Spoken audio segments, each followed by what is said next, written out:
po se isi lo a inga se fisoso ani tau fe malanga inga moni usila. Ima ta au po pe o le vaita mai no whanau po ngaluenga. A whai o lau tali o le ioe, wala au loa Ken Ferniho o le Fern Immigration Services e iaila na laisene. Ma ua silia ma le se fulu lima tau sanga o lana tau tua. E toa tele tangata o fisosoani iai Ken, ima ta upu tau fe malanga inga. E au fia ima ta upu na o atu le tribunal, ma apili le minister. Tanga iane le mata o Facebook, ma le upenga te whailangi i moli mau. Mo nisi whamtalanga, wala au mai le Fern Immigration Services, ma tala noa ia Luisa, i le oiva, lua ono lua, tolu lua lima tolu. Lua ono lua, tolu lua lima tolu. Po le o lua tasi, tasi lima tasi, o lima.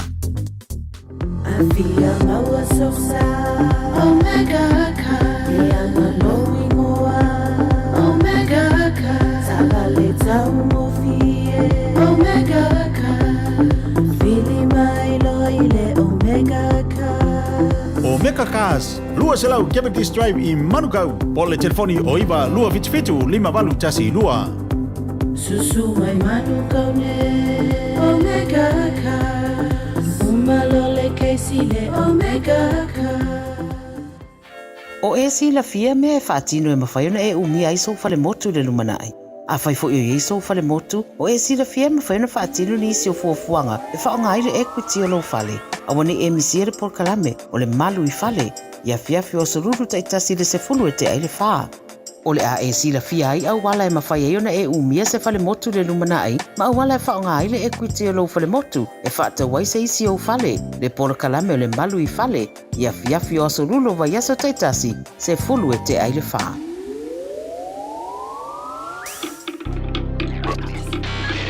Tasilima I Vatolu Amo Radio Samoa.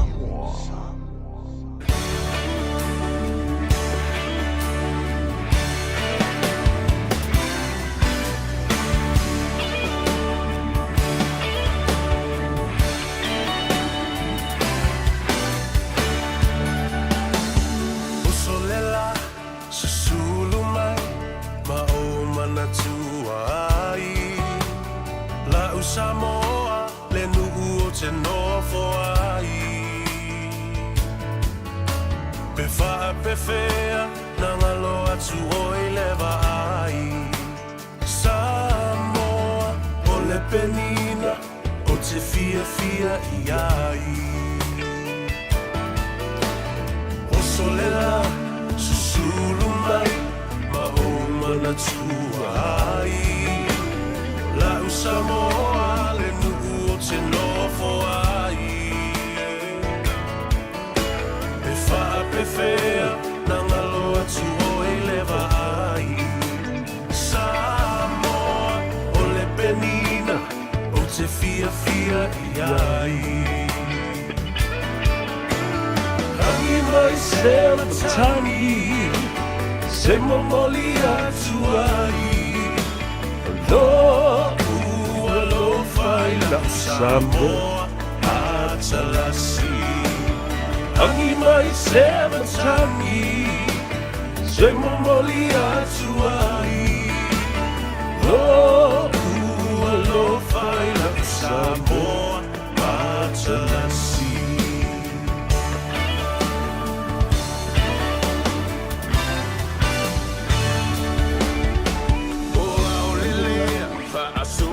Solo la voia o la paolo Luna sami I la pe asulungia ele masina E fa a pe fea na ngalo atu oea ita Samoa ole penina ole vasa pasifika Tangi mai se matani Se momoli atu ai Lo fai na Samoa Matalasi Tangi mai se matani E momoli atu ai Lo fai na Samoa Matalasi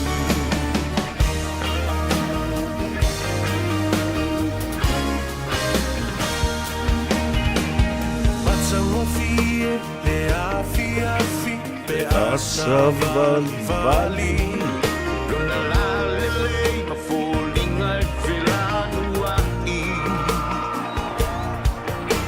Bifa apefea Nangalo atu olo wingoa Samoa Ole penina oe ole vasaluloa Anina isema tani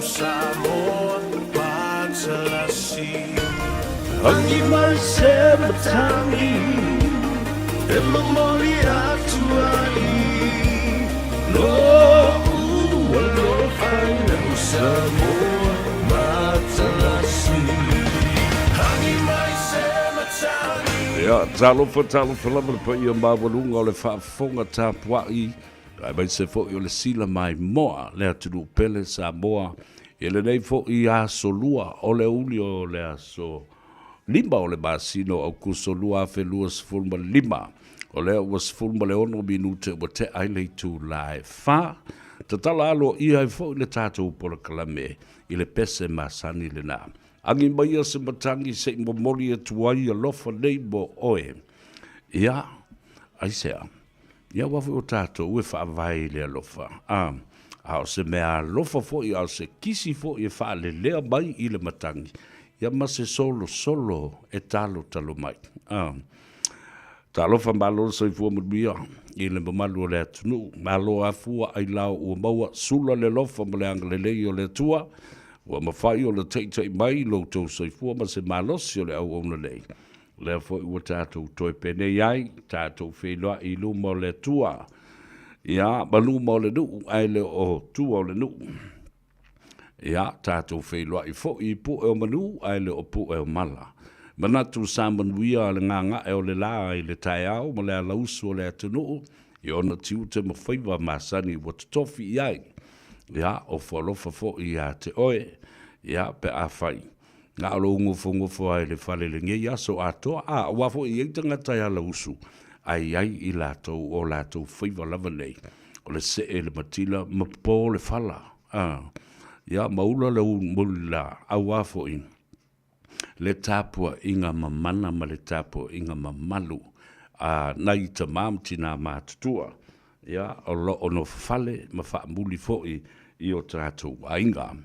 Ia, whaftai le tua, le olo whatau muli pea i a Samoa.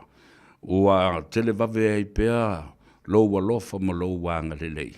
Ia, e wha tele ngese mai. Ia, lo fia tau i masui. Ia, ai mai se fo i lo to sa. Ia, i mātou le whanau pā tau fiofi ngata. Ma le au le usi tai. Ma le au pāla lau vali.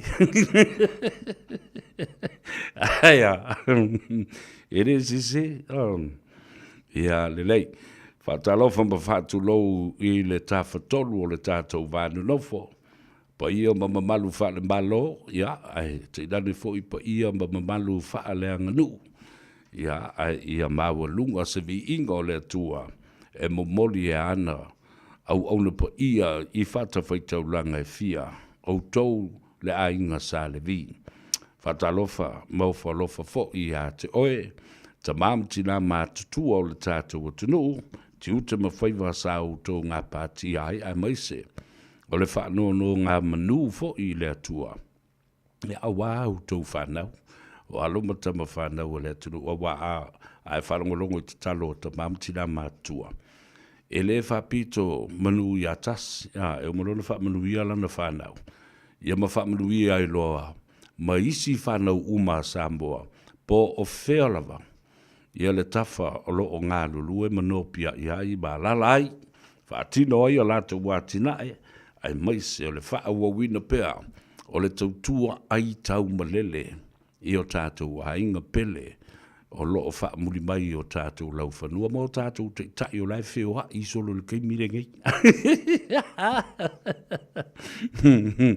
Ya o gure si piko famba walang moanga kole mea ai o tu lo se foi si tu malo famba ka fifi walang mu a kole mea Wale all blue, all red, tole mea, ia o mea tala maali na tātou te tali e fo ia. I mea nei o porokiki ma upu whai o ma lo, wa tā ina atu wai la ngona o tangata. Ia, e pa ulawa le te tai. This election will come down to strong leadership. This election will come down to the finest character and personality of our leaders, and also leadership. Skaili e vole le te tai. Po skai kai vole kau mo ingi ma kau mafo fo po la sanga po la fai mai. Po se tai vole le watu pe vole lo vole na ye langa cue board na le fo lunga waku lo malaunga. Kau mafo fau ma u maka mo se ku lo wangalo me ia ai wi olea o faingana. O Faiva nao le o Fai porokiki au tātou ia o loo mai moa ma mori mau ia ma whaamasino i mea. Whatalofa i le pa ia ma le lasi o Samoa i tawhai fia. Ia o loo mai moa mai ai a mese la tau o le ua kauwhekuri mai fo i lunga le tātou YouTube channel ma le tātou Facebook page. Whatalofa ia tau o tō whawhine oso o wō ma au mea ma mai o pa anga tō tino. Lei a tau sa vea le urua i alii se yuli pe stata ma le langi so alo. Ia, o tātou ma futa fo i ma oe. Ngire nei fo i a o uli ole ngā ifo Faiva o Samoa.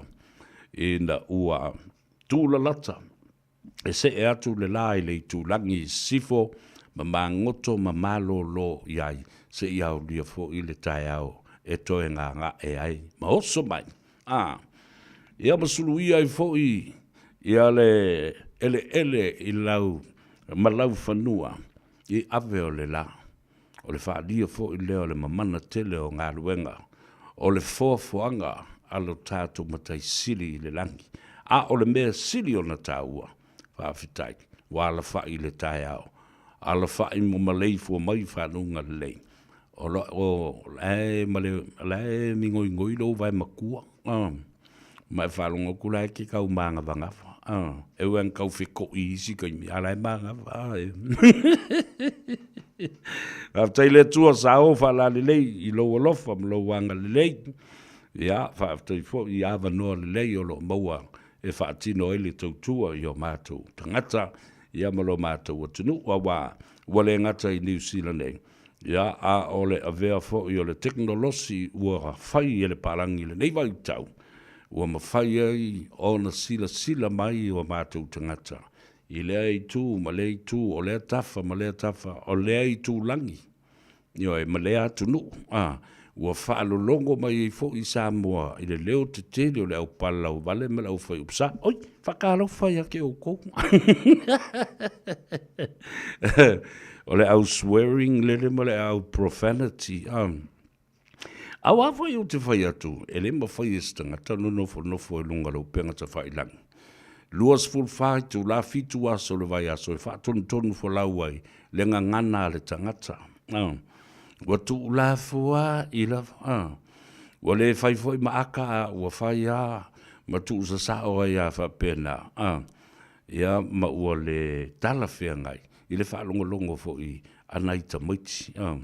Ko i ka komi umu kanka maku o tātou masani upu, o le ngana ma upu o tangata mātutu e whai ka ko kari e, ua lai ke whiwhie ke palau vale. A whatu lo se tala lea ngās tangata i a te oe. Ia na tū lo lea o lo whewhe mau i lunga, ia vai o lau pako. Whatalofa ia i la tau lo whatau tolia, i mauta ngase. Ia ono whalefu ma apusi o tō whanga. Ia, tālusi e le lofa o le tua. Pa ia tua me se o tau te mantina ma tua. Ia mai se fo i le whanau mo le tūpulanga televau. Ai mai se lo tātou o tunu u le matauti o le mea le ua o iai. Le mau o lunga tele. O le whainu mera o i lātou ua awhia. Ele whamai o le tanki Faiva.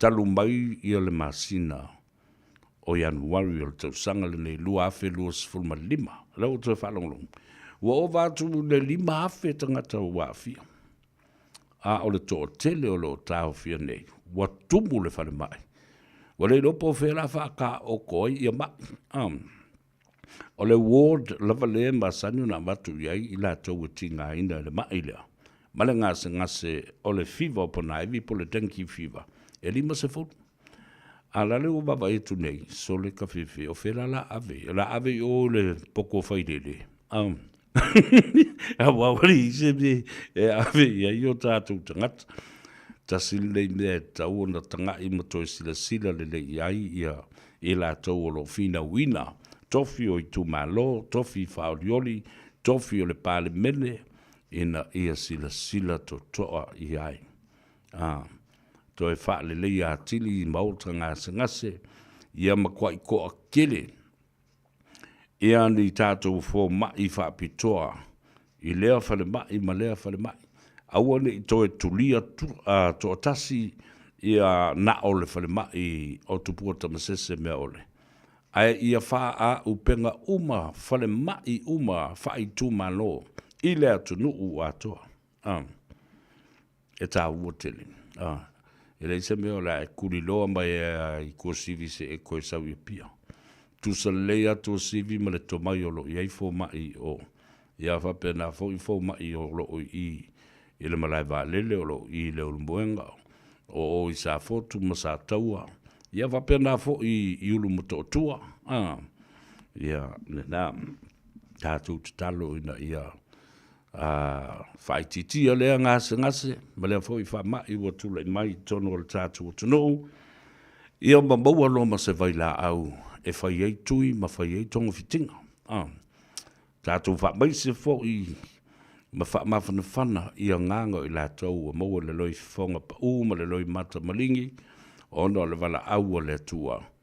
Ia i la tau o nisi o whanau, reo whanangolongo, tua to o lima tangata, to o lima tamaiti. Ua mali liu ono o le wha mai. Tuai atu iai ia se la veai. Ono leo te whalangolongo atu lava. E le i o lava i le taimi e maua wha le le iai ma alo ia ma wha maunia o le tui lea. O le a fesoa soani ia wha muta ai loa bale ngase o lo whea vea i le namu. O lau tau whalangolongo atu iai. E lua namu iai o le namu poa. Malona to o lua o le manu o le namu fafine. O le namu po ala vai mai e matua fula ia vai o le tangata leke vavai e ipe o vai i vai o le paafa o le mkua kukupa ia vai o le sto i le polisi lo matua polisi po tangata e televou. O le onga le na o le u o le namu a e vavai le namu skama i me a vapeni. Ia ai kasi ale ua nga mua eva i mkua i fufula le va o le siko inga mkua i kupa va tu le whafonga mai le tenu. Ai o le namu fafine la, leo te whalongo tunei, o le namu fafine la le na, e ese fo i aunga o lana u, wha mai e te whafau, e ti ngā lo ulu, ti ngā umata e wai le fia pupula i stangata. Ewa ki ngā umama, alwe se o leo maua o le wha mai o le ngapu, wha koe ala me keke mai au ki ngā maka. Ala me ala le nā le te wale. Wha mai o le namu whawhine la, e o ngaonga, wha mai e ti ngā i o mata, e ti ngā lo ulu e ni niwa, e te fia pua i tu lau ma fia whaasuati tu lau whaafonga le tunu. E ti ngā atoa ia so onga o ponai via fula ia musele o le tino. Ia alu i mana mea na e ta o le manawa tatapo le diarrhea. Ta fie le ula o le ungari ngamu le. Patalo whainunga le tātou api o fōlinga, kalala venua, whapea fo i a leti nawa, walikali e, mai a leti lātou, ino sia whatumiti, tipi soli, ia, ma utou umalawa o leo, wa mafuta maringa, mai lunga le tātou api o fōlinga, Colleen Torrea, alo le saifua Colleen, alo le ngā lua i nei aso, vai singano ma vaenga perestene, ia, patalo fatu, alo le saifua maria, whaftaile mafuta mai, tavita, Na o le ngutu, alo le soifua from Adelaide in Australia. Panapa, Nu'umativa, talo falava. O si Vale Pasesa, yeah, talo falava, malo le soifua mduia. Watching you from Long Beach, California, the United States. Lucila Tinei, Inosia, yeah, o elisi vanga le awalesi, talo falava fa'afauina tānielu. Share tātou por kalambe le whaifo na maua le awanoe e kali e mai ia tangata o wātou fo ea e le tāwhia le tātou por kalambe ai lātou fo le le mawhai o na lava ni upu e whasoa ai ma whaleo mai ai o lātou langona ia na pawale nao le mea whai nao le tau ai maamal palau vale ma le whai upu sa ia whakaro whaku fo ia o kou o mai runga o mai ilunga fe me ko a mi o le na ya a le ta ua fo i o le o mai ilunga o tangata nei pe tau te o mai fake page pe tau te o mai inisi lava fo i ngoa ma me o tūranga fa pena ai tau ai maam fa upsam palo vale toi ma fo fau po ile to ingata ngata e te iai a wini mātua na whana wina oi, a wini mātua na o a wina oi, ini mea lelei, mani mea wha lelei, o na whaingo whia rei o i tangata. E te whiwa toi lafi pe te toi alo, a ua i loa lelei oi, malau nātura, le mea te sauai, le whale tangata e te sauai, ia male tu ai ngā tangata.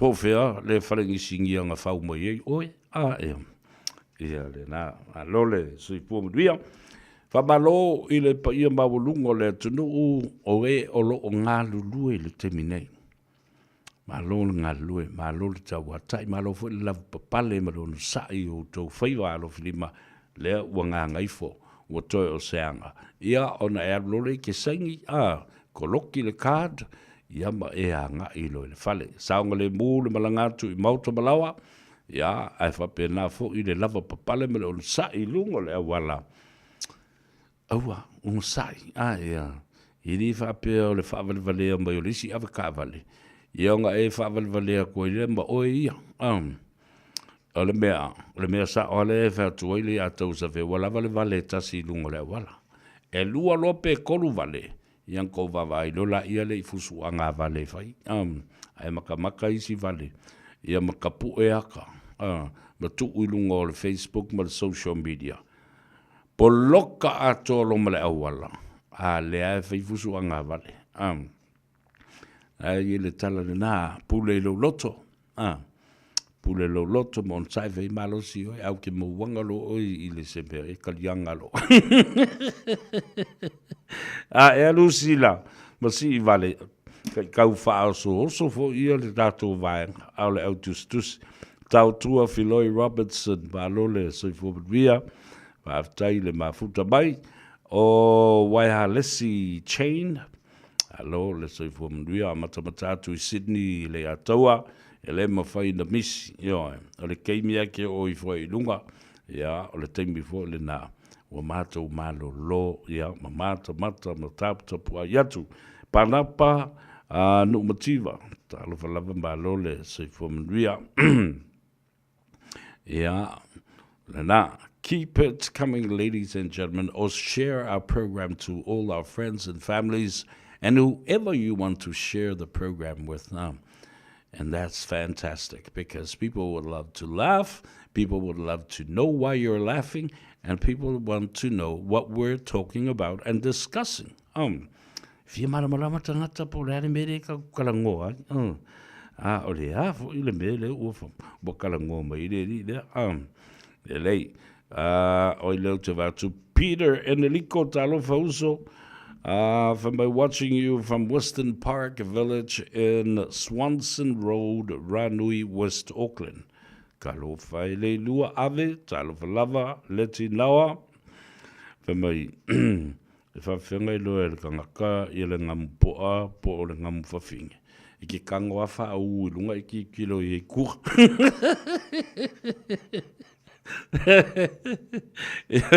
Ia le nganga i whisi lola i ai o e se po apo o e se ngamu whingi Le mea le nā, ele ata, alta mo leti ia lelei, o kali a ngā a se me alvesiri o se foi marakali. Tamali I Fredson, ta alofa lava.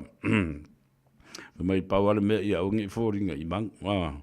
Karo, fai tō whanga Leslie Kilifi, o Faiva Utuone from Otara, ta alofa lava ba lola so I Vomanria, o la tātou wō e tāle pese fo I mai. Ia tātou se eloa. E mata upu o le tātou whasoa. Ia ai mai se foi. O mea o tala, mauinga, mamionga o tātou tangata ile. Nei fo, ia solua, ia solipa o kuso, ia saunga le mu ilunga o le ala tele.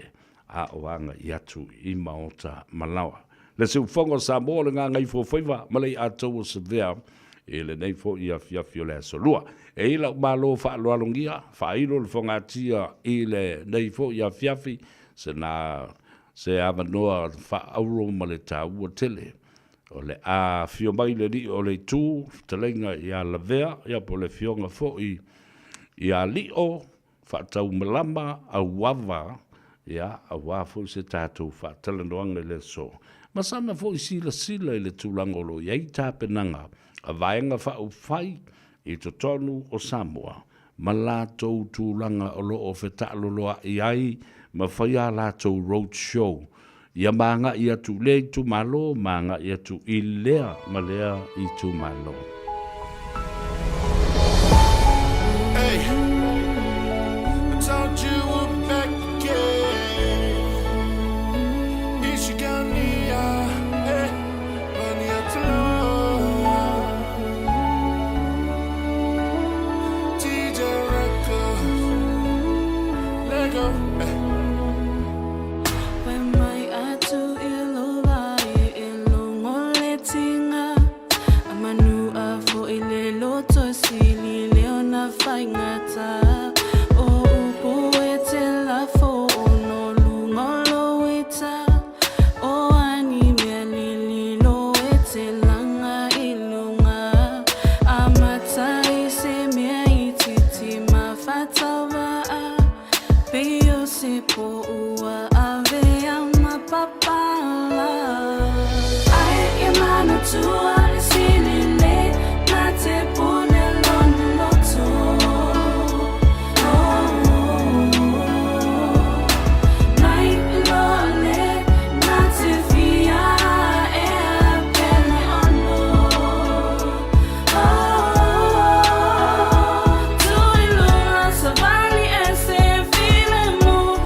Lauang Samoa o ngat tonu ai le lofa e pe ona fai mai o le tusi le tu tonu le na o mai no so ia ia le situ sa ni no malo e pe ona fetai mai yesu tani tonu matau fai tatu te savali lana upu na te fai tino atu matu Feel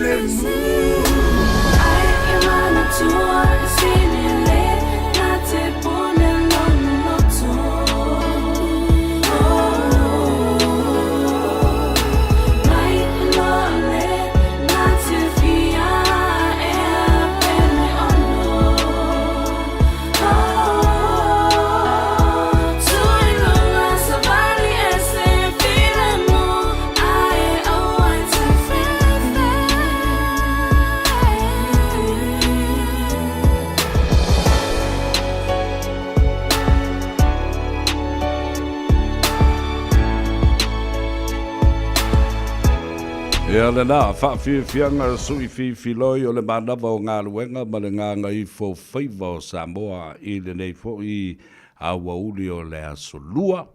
Ia, rā i le mānei o upo le pese le nā nia e teru ma le sunga a vani a toloa. Ia e pule i lo noto i lunga o le aua la tele. Tā ui o le nā whamanatu i a te oi. Awa... O tātou, o le taimi e pōngi sā ai, le ai ma pōngi sā le mawhau. Wa le mawhai o na e to e nofo i lalo ma to e mawhau i se isi whainga. O le se isi whai unga e whaia. O le mea monia, all of us, we do have a choice.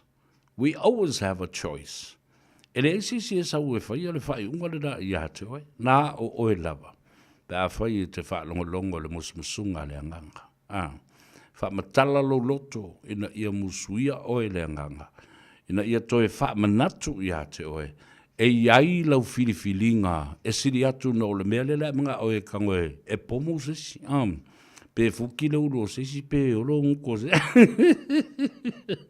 You have a choice. People, always remember that.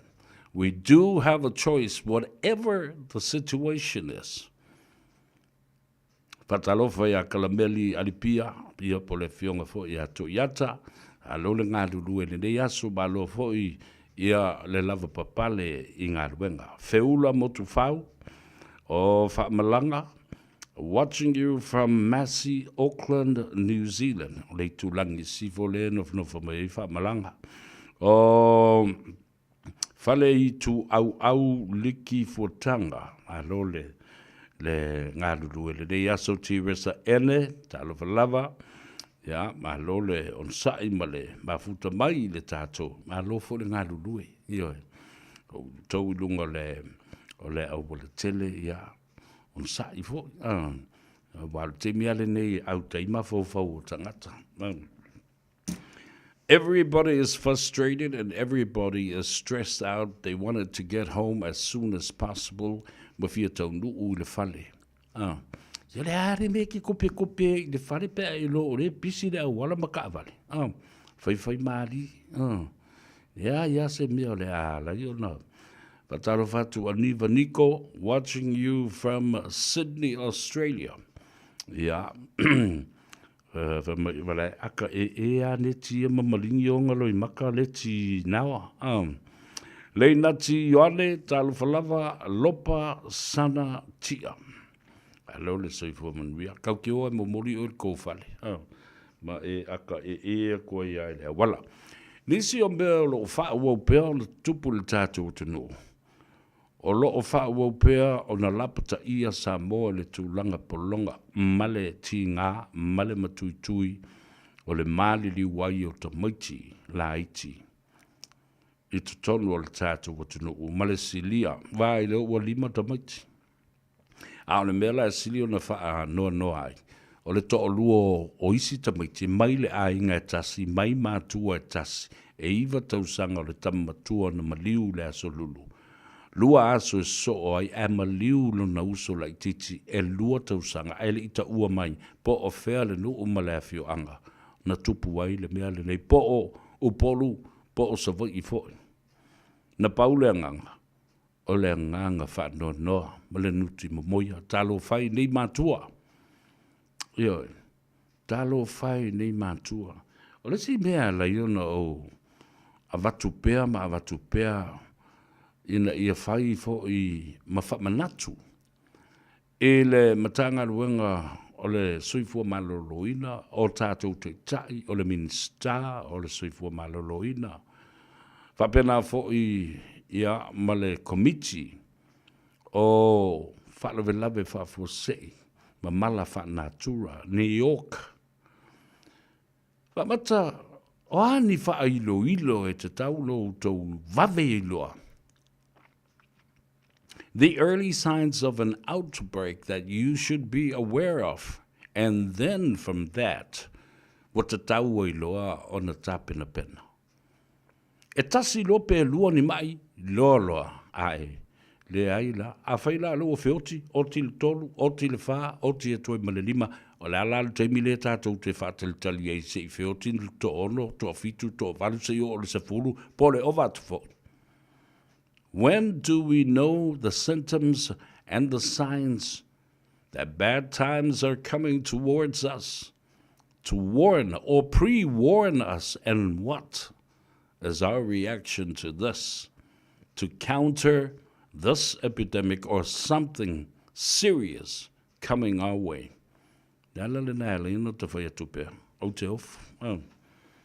O te ofu a lea whaila ua maua le to se lau tangata ua mamai, 5 se fulu tangata ua fia. Tātou te nofo i pēr la se ia whātalita. Lalme o le whesiri e whai paanga. Wala au mai New Zealand, wala au mai Australia, wala au ane i ngā tai. Wala au ane i ngā tai ia tuila manua. Paanga tō tino wala au le WHO. The World Health Organization. Awa i whapea whatua o sole o le whamai lea. Awa le whamai fo le e o so i le mu fo le pa u i lunga le vai o na fulala i le ma baba i ei o e umana mu a te ua vai i o whaasolo ina ululi fo i le vai o le tangata. Ina o lora i le stemi Wa vai ua le uli wa umale mu uli viole lo mal vai tangata. Tala sao tala na pa fai te mulmuli sao le. Ale avesili me alet mai savea fa mulmuli fa fenga e lo o le ngamo le po apo le ngamo se ngamu finge. Fa ku alu so sa ngamu kilo ye me va vai po ingi me fo le e on ka wo ko ye ke o se po apo se po se ngamu finge.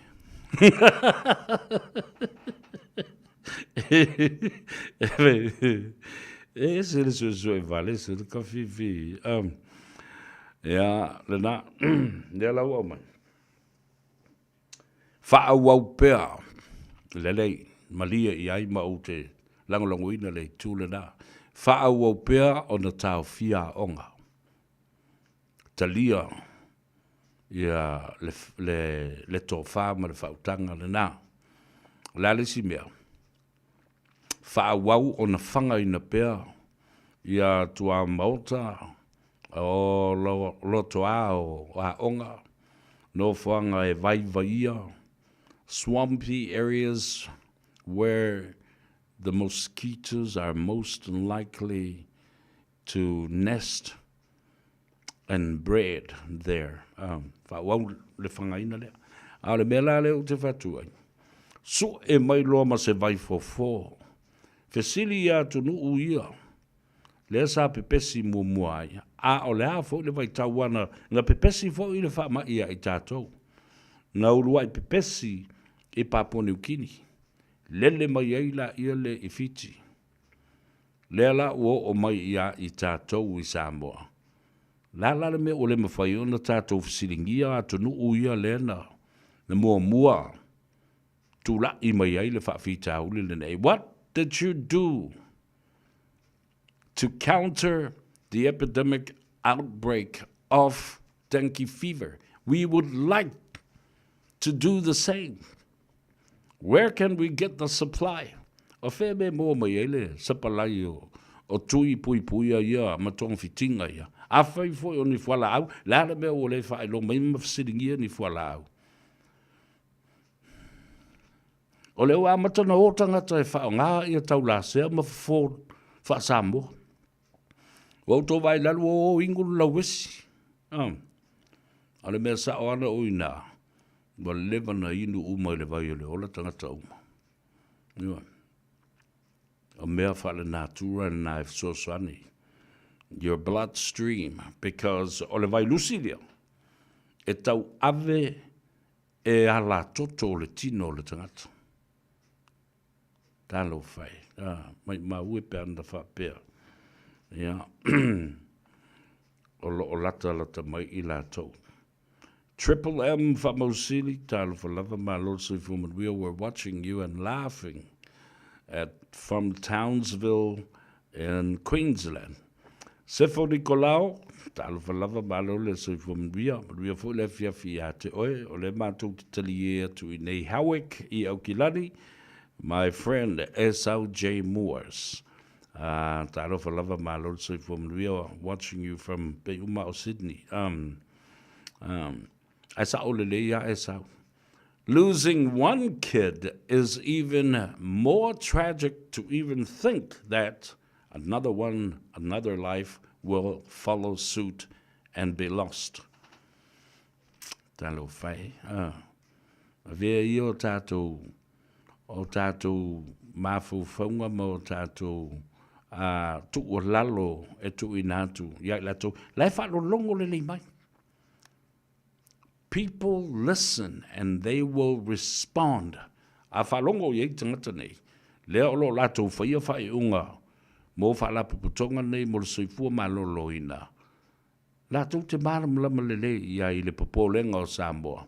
Ai mese o Savali nei, mamata upu nei e tala noa atuai. Ia, tangata pe o au nei lau whasa lau ma lau tustala. To influence your decision making. Ina ia a fia ai malulu ina lau whanofo ai pea. Matulei oe e whaise ngā luenga o oe le nai ei le malo si anga. E whisilingi ai. Ia le mata ngā luenga le soifua malolo ina le larulangi atoa. A o le tala fo I lae mali e. O mea tupu mai I le swing o le tau. Tātou te iloa le lei mea o le a ono o mai. Wa umatu ta whenga. Wa umatu lo longa. Ona le to iai leo se timu e pa u. Ai o susulu mai le la. O amata o na matua mawhana whana au vai po o vaenga ia sa lo longa. Ma pa u iai le timu. Ua mawhana whana ua vevela. O no whanga I e siri. O na fia ia le namu. Maisi en seti e oe momoe. Ma eva. Ma tā whawhau ai. Ma taula lai nā mātul whafonga le tunu. Ia nā la ia lea. Wasu elo mani tangata e o tutu waidunga. Wale koe e fia mga ole singamu. Le singamu mai a ka kou osu en ka kou kankaola ka kou kua ilunga. Whērtua I fwoi wai maari. Ia le whamtalanga le mea. Ia ole mea lale nai tuku. We are not prepared because the changes in climate change can also affect the environment and what happens to us. Ma mea tutupu ia I tātou pe a whai I suinga ia o le tala o le tau. Ia whapena fo I ma inseti whalafuane e ono tutupu mai ai nisi nei o whamai. E sa oa ua e sau J. Moores ia le na. Unasa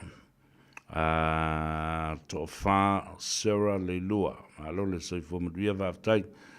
Whamai kalameli. We want to know the important thing to do here, which will turn the tide on this dengue fever epidemic, is to clean up debris from the vicinity of where people live. And that's exactly what I was just saying that. We know the changes in climate change. E timu, e la, ia, whapena on te tafe, ia, ma te ulu timunga, ma te tafe, ia alia, ma o na o loa lea. Ina vaiva ia ma ua mango ma mawhana whana I le vevela o le la. Creating the perfect conditions for these insects, especially the mosquitoes. There is a female mosquito and there's a male mosquito. Yeah, le nala. Ta wotele le tato tilo le mata upulea. Pea umalo se vai taimi o le swing o le tau po ni lo longa ma mea whapena. O ta tau lo foi o le tato ta pena iei e whai se fuafuanga a nga I le sio manga. O leo ua o le mata upu a ia te tau, ma le wha temo kalasi i le ofisa o le komisina o sulufainga.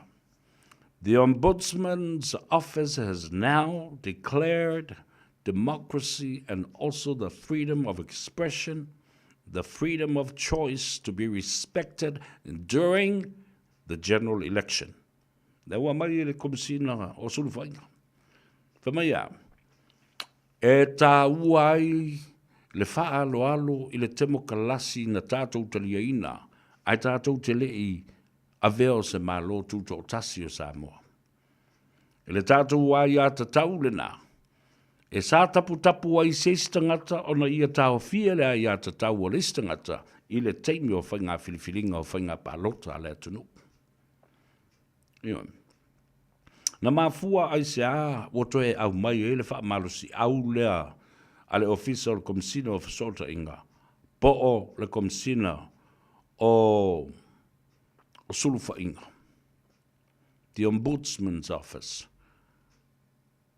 is to support the office of the Commissioner of the Electoral Office. Ina ia lango atu, e wha malosi le mau leo au mai le komisina o whainga palota. Le ai lava, seisi malosi anga, mo seisi wharapu tonga e pule atu I lunga le ai atau o le tangata. E tau fia, ma lave ai le ngā luenga le komisina o whainga palota. Po o se tasi o lono ofisa, po o se tasi o na sui, I le teimi e whaatino ai o na tiute. I le whainga palota lau tele o le atunu. Not you, not you, not you, and not even e le whaia fui, mai le o I le malosi, o le whono, ali ima whai pune mamalu o le nu ma le afio anga ma le tu malo. Never wefa, sorry wefa.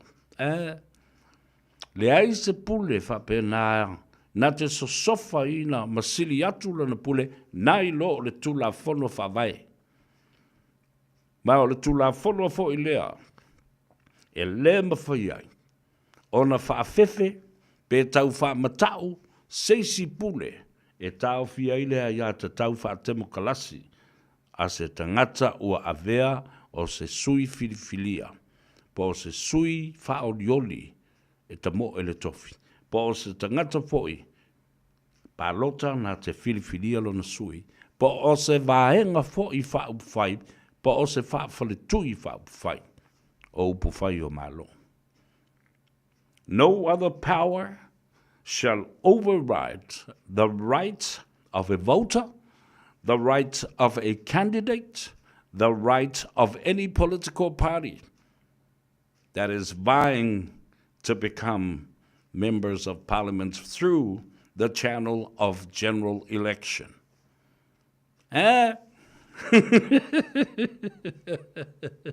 Kua malosi au pulu e wa mai.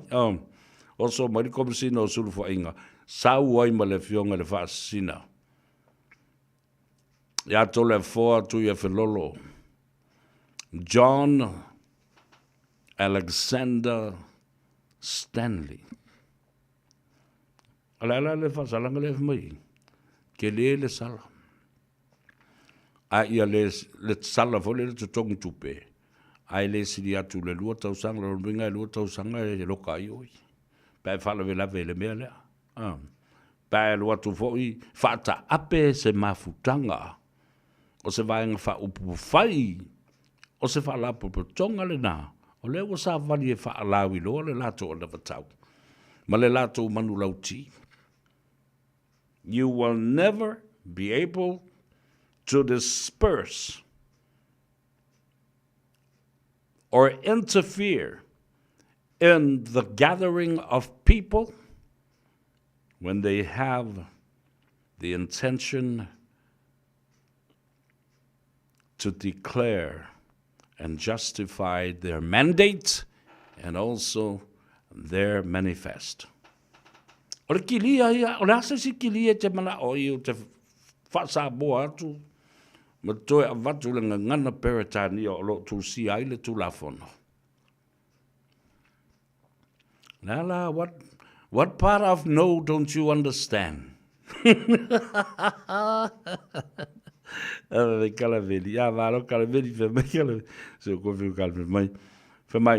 the debris from the vicinity of where people live, and for parents to take the children who are most vulnerable straight to the doctors when early symptoms appear. Fever. Ya alana mafati ele telo whanau. E sa olele ia. Ti ngā na karikari ka mai kiki ia mao sa mai mami. Ki ngi valo uru awa vevera lava pese ki poki. Ia, aile mawhaia. Malesi la na mea he tā ua tele.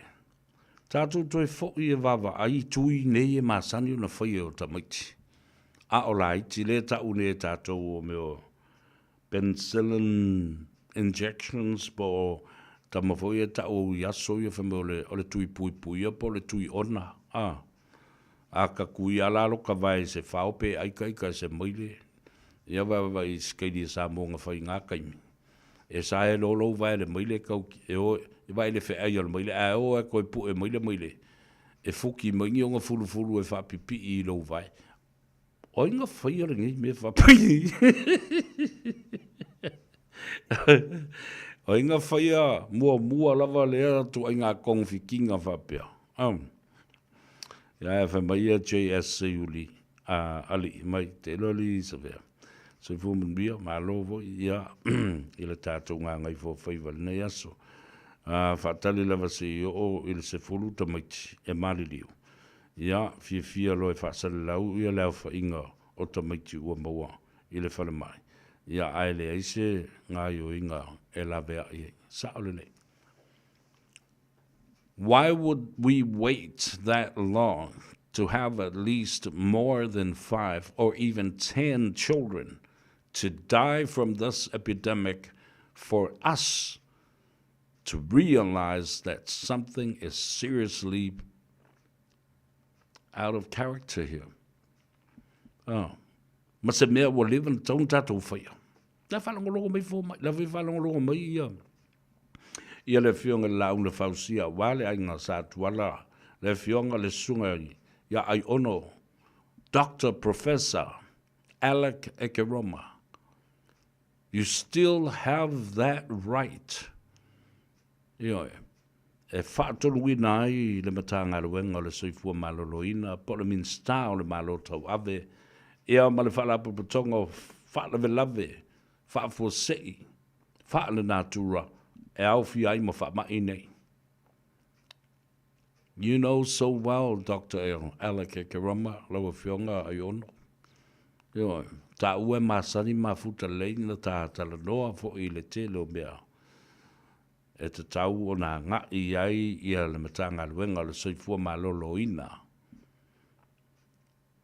E whaatino. Aua tātou te whaatalitali. Se tupu se mea. Ana ua tupu. O tō lima. De lope o atu le weekend. O tō whaapopo se si tō lima. Ma se si tō lima i lewa i asu.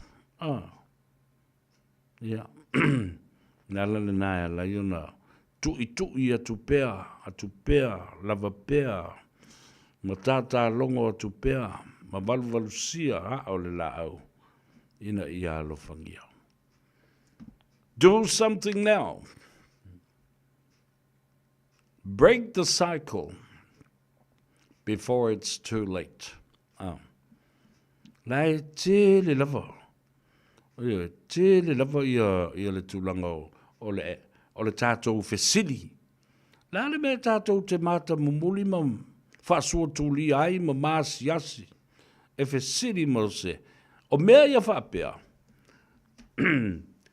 There shouldn't be any political hierarchy, stupid decisions to wait for.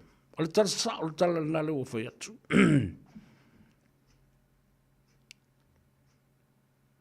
O mea o mai whai. I li te tau na toe vai, ma whaatali Vai, o mea uma nei te taulona o whai le mea lea. E te le whatalitali se au mai le loophole I, se au mai le tala mai I, se whatanga mai oe I, se wa ai le whainga whawai lea.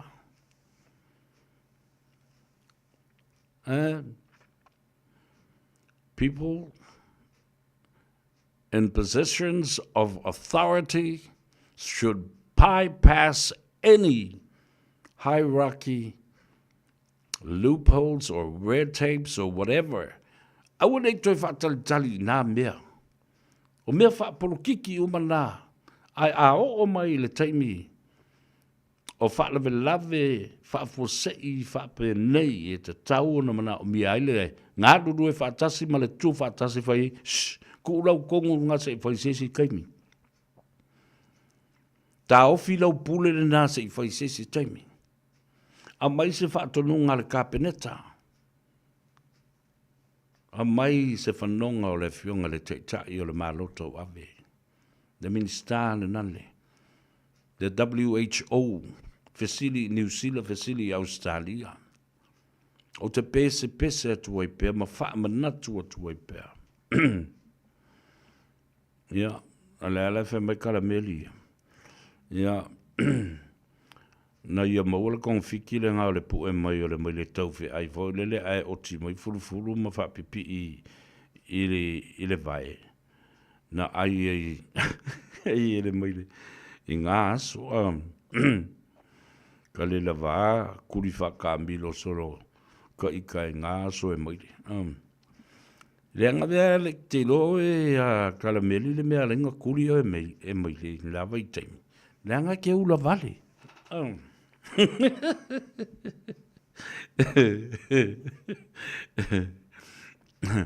E ke ula vale mai kau wharili ke leu suskai I siau tau ina I lau tamā I a siosi alipia.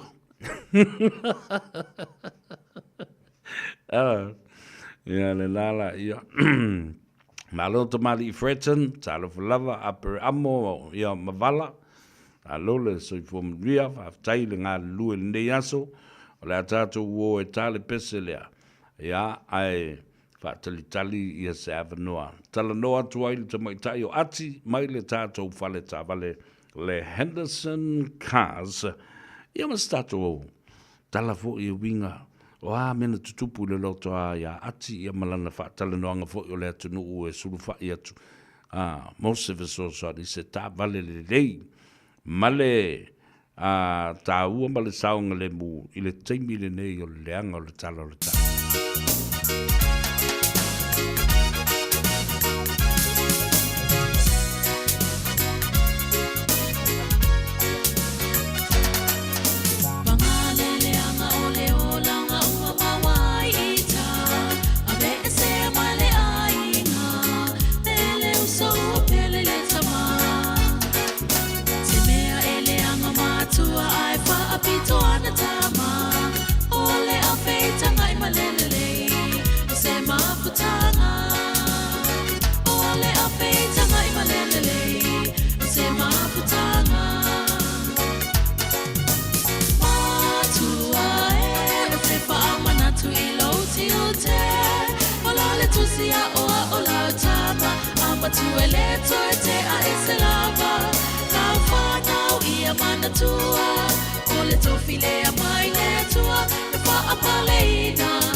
Sia o la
Faiva, ale asale masalo, wala valia le fa fetai mo le fa alo alo, yeah yeah. O anga lava nei o mafutanga, esa o ai hulanga tupulanga, e uma o teie.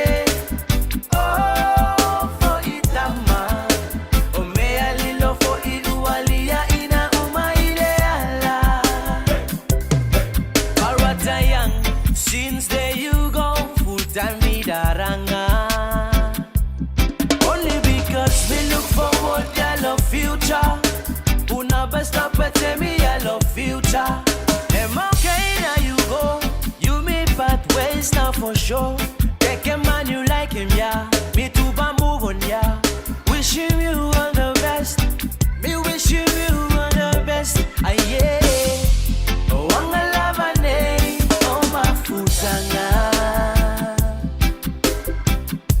esa o ai hulanga tupulanga e uma o teie o fo itama o mea lilo fo idualia ina uma ileala. Oh yeah. Tele o aso tele fo itausanga. Tau pea sunga wanga, yeah. Se mulinga foi, le tene ale sifi ole ata. E fai olo fa apa pomua olo se ifanga. Te fa amawalunga e te fai tala. Te va ai mawala lolo ufa atawa. So no waile upo, do not judge the book by its cover. So su ema e faitau ia e malama lama. Yeah yeah. O anga lava nei o mafutanga. Esa o ai hulanga tupulanga. E uma o teie.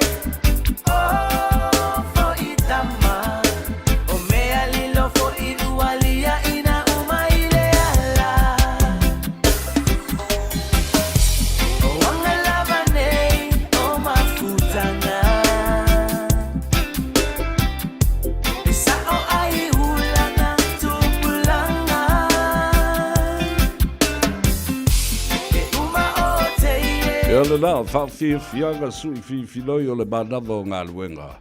Ia e mai se fo i o le Gagaifo Faiva o le atunu i le nei asolua.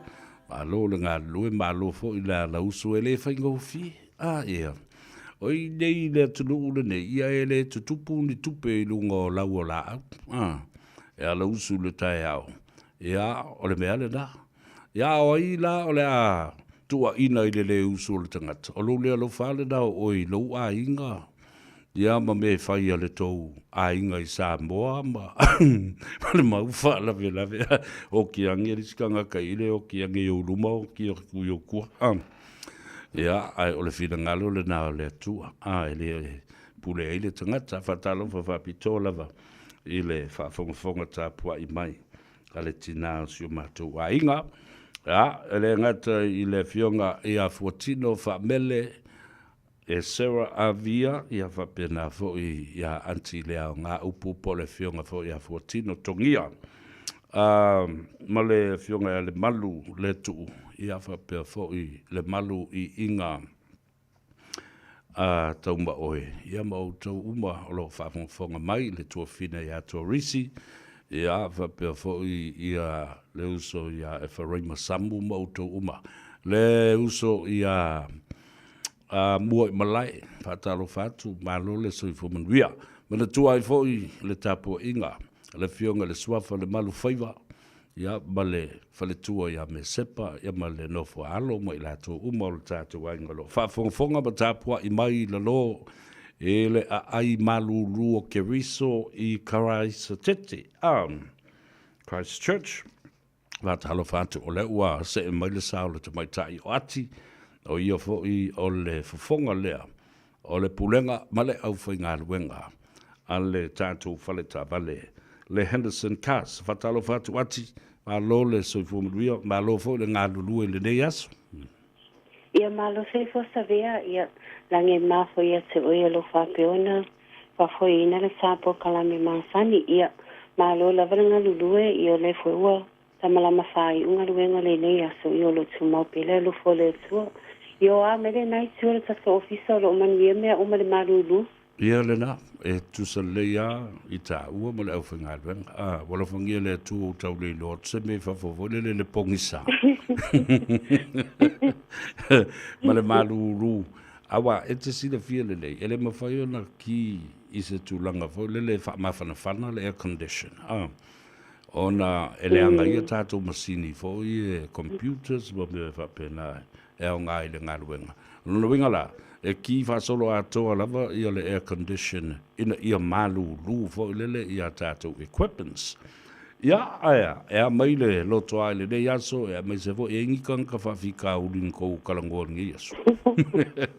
Ia whaftai lava sa vea mo lava noa, ia o seri posi atu I le tato ofisa le nei aso, ia sa pisi lava, o le pisi maasani lava le Henderson kasi aso uma lava, ia le malo la tunu o lo whapeona nga I me le tato ofisa nei, ia mo le apala ino la sa vale, ia an nei, ia le sa whaatino ina le, ia le sign up fo ia nisi fo io, o le malo la tunu I lunga nei o kilani, ia o le ua mai a la so sign up, ia le watoe o atu I la so I nofuanga fo io lo whapeo, una la so wau mawai, ia ai o lo ngalulue pele ia le so'otelo le taso ofisa nei ia mo le whamai aina ia o application fo I pole po talasanga le malo le tunu lo whapeona tuina mai lunga o taso telefoni ia le ngata leo lunga o taso Facebook ia le alai whamai ai ona whaia la to talasanga ia ai le I tapunia le taso ofisa ia le tūlai ono nei la fiafi. Malo. Ia, ka ua tele wai le o toi umi foi. Masalo po leisi tons full 5 minute ta punia le tātou whale ta vale malolotua. Ia ai wha uau pia lava o na o tau talia ia le tele o I lātou e wala watu ma wha ngai na foi le upenga ta whai. Rangi po le tātou Facebook page. O le sao lea. Ia sao le sa vea. E ta puni lava le tātou ofisa I le tūlai ono. Asa uma lava e ta puni le tato ofisa le tūlai uno, ia ai o lo ta tala pia lunga le tato telefoni ma le tato Facebook, ia e po I le taimi leo le po se ia pa ia na nei le tūla suma tasi. Ia o la lava le taimi e mana vainga luenga la taimi e mawele avanoa, ia na nei le po, ia e mawhai lava ona tali atu lau wala au mai, ia matali atu fo I lau emaili mai fo I lunga le maso Facebook page po le maso website ia o lo iai ia taso ofisa o lo whapeona ngalulue ia se ia pa ia na nei le tūla suma tasil po Ia, malo whaftai. Ia, sauno le tūlanga lo mwhai ai o na talia ina i le tangata o lai ngā lue full time. Ai mwhai ona whasoasoni i le tālu sanga le tangata fo leo lo maua le benefiti ia po le pensiona fo ia o na alua leo lo wingo le tavale. Tu saa pe ele o oe lea e ona ia ato le application. Ai pe o oe le na amataina le tālu sanga. Ia whaftai lava sa vea ua e tā o le tūlanga le e sere tā ua o le to tele lava o nei o tato ta mama tina matua i o tala i a pensione. Ia whaapia nei o tato tangasa i e benefiti. I o to tele lava longa whamanua i nā la so apalai po la so sanga. Ia o le tūlanga lea e sere tā ua. Ia e au lava o na sila fia le malo la tunu. Ia le tūlanga le benefiti. E te tau lava o na ia le tangata full time. Ia tangata na ia e sau sa soani lau application. Ia po tangata na e sau sa po lau application. Ona o lea e te benefiti. Ia o le toa tele lava o na ia ta soa. Nga ia ua whaamanuia ina. Lea ua maua ia sa vale. Ia o benefiti ia e lea ua maua ia la su ta vale. Ia whaapiata se ta mama tua i ua sala pensione. So awala e te whaapea ele mawhai ona e apalai le ai o lea e talia ia benefiti ia mataso pensiona ia e tau lava ona ia i le tangata full time. Po so wasali i po lo wafine po ai lava sesele a ingo lo o whaingaluenga. Ia e mawhai ona sau isosoani i le tausanga. Ia ale tūlanga le peimeni ma tangata e reusa avale. Ia e tongi lava e oele te benefiti. Paule mea o se tangata fu ile e whaingaluenga. Ia e sau sosoani.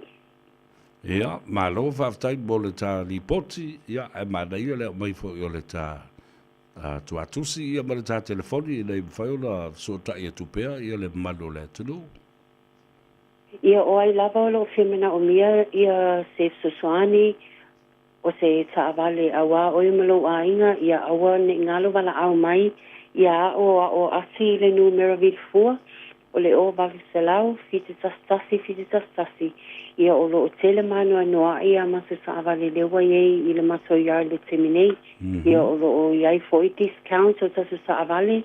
Ia mataso cashback ma referral. Ia o se popole ia su mai anga i mai i le maso address po le maso tuatu si o le tasi iwa wha Cavendish Drive. I papa soe ia e salama so le tulai iwa.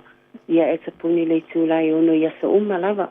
Ia pete email me fo ilungo le maso Facebook page. Ia nei alu le Henderson Cass. Ia malo whaala lava tai lava savea. Ia ona manu i tā taimi. Ia, malo whaftai mo le tali poti le nefo. Ia solua. Anga leile tua pe ato e tali watu i mauta malawa. Ia maua le saunga le mu. Tā whenua i le aso atai au. Ai mo le temi nei. Ia, whatsui fu ia ma ia manuia.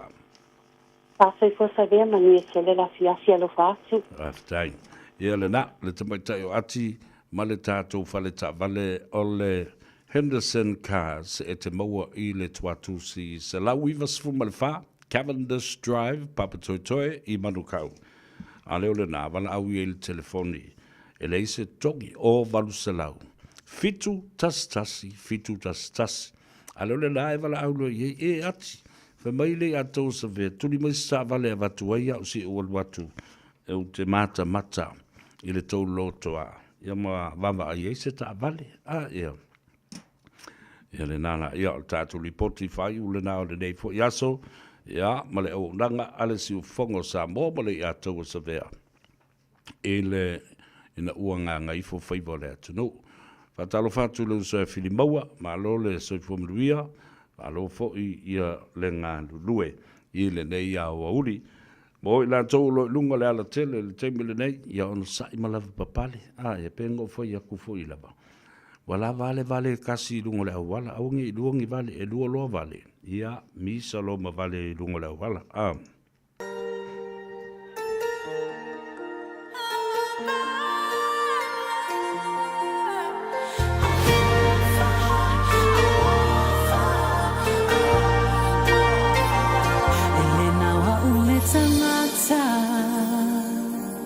Mua o tui a le fatu a oloi mata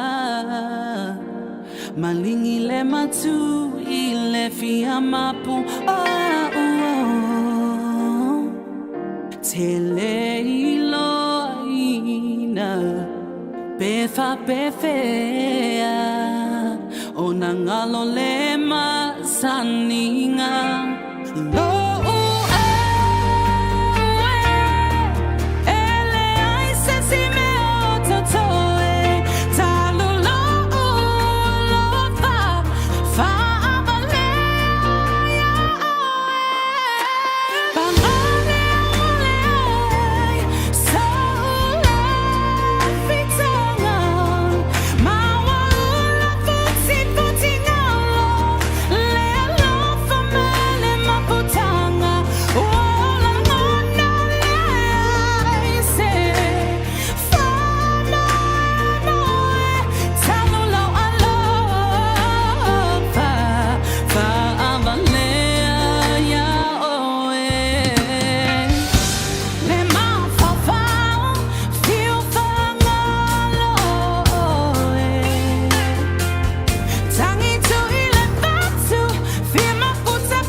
Fianga sui fi loi mai le tamaitai Marina Davis I le Gagaifo Faiva o le atunu ma le atou savea I le nei fo I au auli o le asolua watu le fa mbalo ma le fa aftai le ngata I latou o lo ngā lulue ia mai se fo I latou o lo tapua I atu I mauta malawa mai se lava nai o tatou ta mam tina matutua lo o se le matila ma po le fala ia ma fa pe lao na te talo mo o tou I outou Faiva lo filima. Po fea lava le atunu o le larulangi. O lo o outou no pia iai. Nisi o tala fau mai le tātou atunu. O le asona nafi na tea ese mai ai. Le wha lawi loa le wha tutua I le atua Samoa uatasi. Mai le itu malo o sa matau ma whalatai. E peo na outou sila fia. O se tasi le nei o itu malo. Lea e na o le lua nuu. Po afio anga o le itu malo. Ai na tula I mai e se whawhi tauli. Ina ua tusi alo ia mai, se vaenga o le pulenga ali I mawhai pule o whalatai. A ngai I le fionga le sa whapito I a fia me. O le ale winga o le tusi mai ai. Maria o e fia me ma le vaenga whai o le Samoa o poto, e sa sisi o konku mai ere ngei. O whale latai. Io e le o ta ua mai sa matau e lua nu o le tumalo. Tu lou tau langi o le tumalo. Ai mai se le wafoi. E le whale fitu ma le ea titanga loa. Ia e te nane foi ia le mamalu. Ia a wā le taua ana ma le lātou tama. O la le mea na tupu ana nafi. E matau tia. Wala poto moli futia fuetasi i sa matau. Na sau soli fo i le tu malo. O le vaenga o fale la tai. I le feilo inga lea na whaatino i ele o sa matau. Pei fo no fai atu le te musola. O le fionga le sa whapito. Ia fio me. Le tamai tai pare mi o le malo tau ave. O lo ta oto fo i ona ngawha i te tonu. O le whale fia. Ma le whale whao le usori i a meise o le ngawha. E leo e ai. E leo rumuenga. A o le si tusi. Wo o i ala uli. Mai fale la tai. Le pulenga ali mwhai pule wana o se vaenga. Pe masalo e mo se sful tolu pe sful malima. O le tusi fo i lena tu inatu i ala uli. Ma le whatu tua i le tua sa mo watasi. E o fo i a oela uli. E sa fo i wenga e sa. E oi, e wha sa fo i oe malau vaenga ko o ma ingei. Ma sori mai ele o fale la tai. O tau sila iai. Whaasa mai e whalatai. Ia le tamai tai pāne mia i awhia me. Whaasa mai ai ma le sunga lauli al mali atoa. Ma le vaenga o le whatuatua i le atua Samoa ua tasi. A e tasi le tau ina e whatanga i whalatai. O na o tuila epa ma le hero pipi. Le lalo pese atua i na yaso ma le vai aso lena se iba vai atu nei. E le tala whea ngai ma le tula fono. Na whama otia na le tula fono. E le fionga i le komisino whainga palota i atole fōtu i a whelolo. E soli tula fono le pulenga mamalu, ali mwhai pule o whanlatai ma le lato tusi leo a mai. Ma ua tā pena fo i la, ele matanga luenga. Ma le komisino whainga palota se tusi e tali e tuai. Au wha awaula u mata upu le tulanga leo le tau fia mai o fia me ma le whatuatua i le atua Samoa o tasi la tau malauli ala mali atua. O whaaloa longa la na mori mau i ai Samoa i le asua nafi. E whai o le alofa atu o la auli ma le whaatuatua i le atua Samoa ua tasi o le whaaloalo i le whaaloalo o Faiva o pule ma Faiva o whaaloalo. Au tilo ma whaitau tupe ia nā lolofa mai ai. Whale la tai ma samatau i le whaatuatua i le atua Samoa ua tasi. Ma salo e lata i lunga se lua se fulupo le o vātufo i le lua se fulmon tupu afe. Aisea. Lea ngai malosi ma mamafa le toto o le sotanga nai lo le vai. O le whaaloalo mai ma le whaaloalo atu. Ele i alo ta mala fo i eile sunga lauri al mali toa whapena fo i. Ia le vaenga whai o le whatutua i le atua Samoa ua tasi. Na matua i alo i whaaloalonga, aile ngata i lea. O ie lava. E ngata i ie. I le mamori mau ma le whaitau o le atunuu. A bese, i lo umaitau mea i le aso nafi. Na ui loa ai. Le la unga le tamba a le tofai a tele ai question au sange. Na manino ai nā au o whala. Manino fo i nā i la u whaitau. Awa o lea a fianga o le sui o whalalatai lea sa ta mo e mai. Ma ia uumia le tofi o sa matau ma whalalatai i le pae inga lena sa i mawaiatu nei. Talo whae tolunga tā. Lau fionga lupe matasila. Le oto e whaleanga e lau i tu malo, lau palota. Ba o le tala sa o le tala le nae toe fiu e tau toe a fei atu ma toe apo mai le mata upu lea ua masaa le ipu vai. mai tau tonu ia i le furusia o le tu malo. Langa e tō telefalata ino mai i le aso nafi. Wale o i tai i matau tu mawhalata i a ua tali le tu malo i ni wapai. Ia o la ufai unga le na iai. I la utilo ma le la unga tele ai o sa matau o le sui faolioli le na o le whaatutua le atua Samoa watas. So, you see, ladies and gentlemen, political maneuvering and then infringing and breaching the law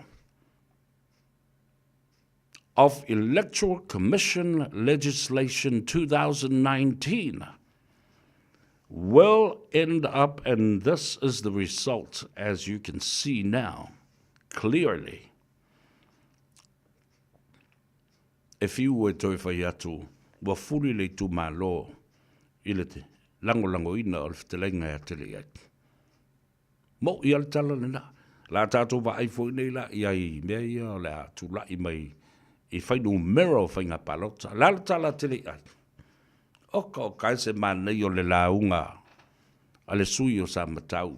Tolu a meo te mana o iai whalatai o sa matau lo unu, lo i tu malo. Mua, ia o tō manatua, se tautua ma se vai vainga, sa whai le tu malo. O lau apa whawhano, ma lau solo whawhano, ma lau asi ma le valusanga. O lau tautua le nā. Ioe. O nisi whaelonga, ma nisi mea whapena, o whaamrianga ia le atua, na whaamanuia ma whaopopo mai lo ulu.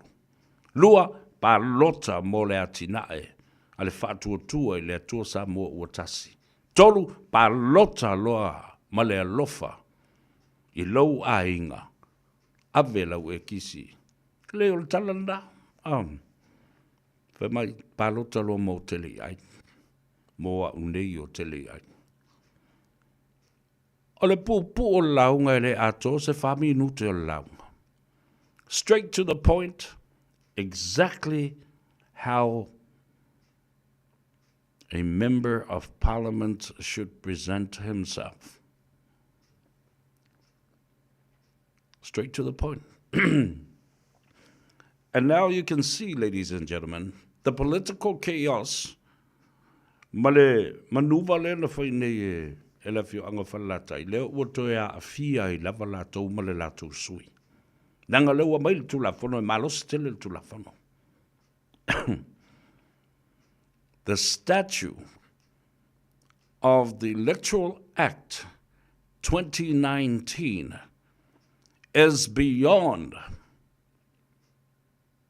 any power according to the 1990 Village Phono Act. And the Village Phono Act will not override a statute. Lalo wingo le bela statute. Tu la fono vai. Ele au mai ala le tamai tu la fono le o le pulenga ba malu ali fai pulo le afi se la wiva sfulu.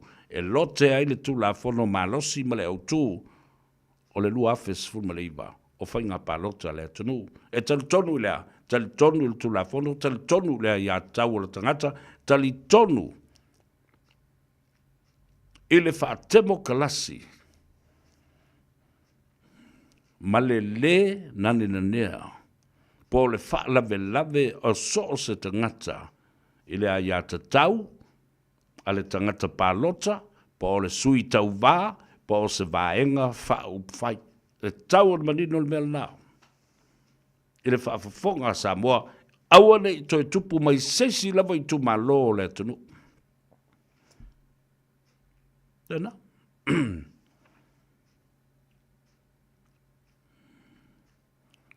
E tā ua tele le mana malama i le tūla whono. O le so, le ua whailo ai le whangatia, ua momoli atu, le tangi a le fionga le tamaitai i Saufa Pito, pa o le palemia tau ave o le malo wha wau le teimi le nei. Wai lima o leo, lana whaasea ma lana tangi whaasanga, ini la fonga lo tuua ia ai le sunga lauli al mali atoa. I le tulango le tau whaaleanga, po le tau ufi ma le whaasese. O le mata upu o lo o angi ngai le suafa o le tamaita i pāremia. I le maliu wai o se posona haa fianga. I le maliu o le tamaita i fo mai professor. Professor Caroline Sivayana Gabbard. Lea o lo tāo fia i nei i le tamaitai o papali i sia fi gal o se tasi o lo masalomia i lona whao o le oti. Mantu ia i ni au penga manisi mea whapena i le tamaitai fo mai professor. O le mea lai maari e o le matapu le la o tau ave nei e leo le morianga le sunga e lauri a leo lo loma le whainga palota. Ai mana tua i le mataupu le nei. Leo wata oto le whamsinonga. I la u whalongolongo atu le sunga e lauri. E leo iai ase mea o whapea mai ai a mea o oe na tupu ai le whalavelapi. Na pau o le tala lauri. O le fisili, o fea, o whai iai nei mea. It was a question. If somebody was implicated with this, then where is it heading to? It was a question that was just put forth and said, where is it going? O fea o anga i ai le suesueina o le mataupu le nei. O le si vaanga tā ua tele le vava i atu le mataupu leo. O le tangi lea na mōli ai le tamaita i tu stala te le vau i Alise Marie Schmidt. O lana tusi i le au le malo, ma lana tusi na ave i le lo i asili. E winga i le mata upu lea na tā ua nei ma ua whai i le tangi le fionga le tamaita i pāremia. Na whai leo mōli anga leo. Ai whai le fasilingia o le fionga le tamaita i pāremia, i sona fina ngalo. O leo wa whai le morianga leo whasanga i le tamaita i tūstala i Alise Marie Schmidt e winga i ana tuua inga. A la le mea wale e whai aise mori mau, tū maoti, nai lo o leo, ale a fionga le tamaita i pāremia.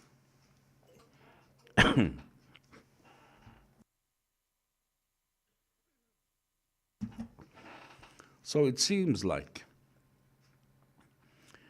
the police have laid charges against Lisa Marie Schmidt on behalf of the current caretaker Prime Minister of Samoa. Instead, now she has turned and filed an independent and a personal lawsuit against Lauli, but never from her against Lisa Marie Schmidt. Do you get where I'm coming from? Nela ua whai. Na whai mōrianga whasanga a leo I Alise.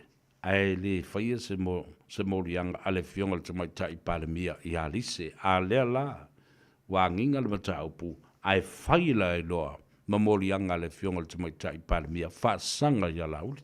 Ia tātia I nāna mataupu.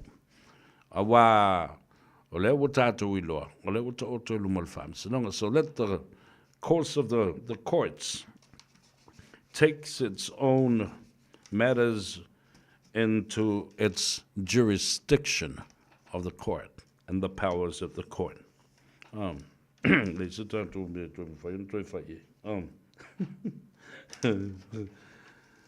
Ya, tātou toi fo I mai I le vaenga le nā. O le ngase ngase o le tanki Faiva. le lo silia le lima afe tangata wa fia ia le soifua e le tanki fiva. To fata maiti ua maliliu. Lua se lau, lua sfulma le lima fale a onga i le motu o upolu matu mua ato le ua mae o na fanga i le vaila au. Le vaila au fanga vao, le vaila au e fanga i meo inseti, fala fua, e mese le vane namu. Le ngamu lea, le ungari i le ngamu, le mangu, ngamu po amana ngamu fi. Ya, malna fo la ua, ua fasilingia i a fono whawaia i tu malo. Alo lo whamak, fesoso ni mai i le ngā ruenga o lo whatino nei. Ua ngawa i atu ina ua tau nuu le whaalau i loa i le auli nei. A le whaatuatua i le tu Samoa. Walana u le watu stali e winga i le hero pipi ma le sap. Langa leo te leo baba ai atu i ai ni ala tau whaalau i loa. Na avane fo lunga masalanga leo watu pol kalambe. Ele o baba ai tu e mamori mawina se la a masalo o te leo o lopo fei tu malo o lo anga i e la tu te milene a leo te baba ai tu o lo fofola mai le polo kalame o atau nu u le fatu tu le tu sa mo o tasi o ese mai i sa matau ma falatai a o leo o mai i sa tu im lu fluffy male a inga i le tai. Ya, nana ia fo i le mori mawatu ma le tūlanga o le mau popo mai o le teitainga ma le saunoanga le fionga i le teitai whono, le sunga lauli a le maari atoa. Malia le loto, malia talinga le whaalongo mamata i le baai i le tūlanga tā ua tele o whaaloa longa i whaaloa longa. O Faiva o pule o Faiva o whaaloalo. The reciprocal of our culture and our tradition.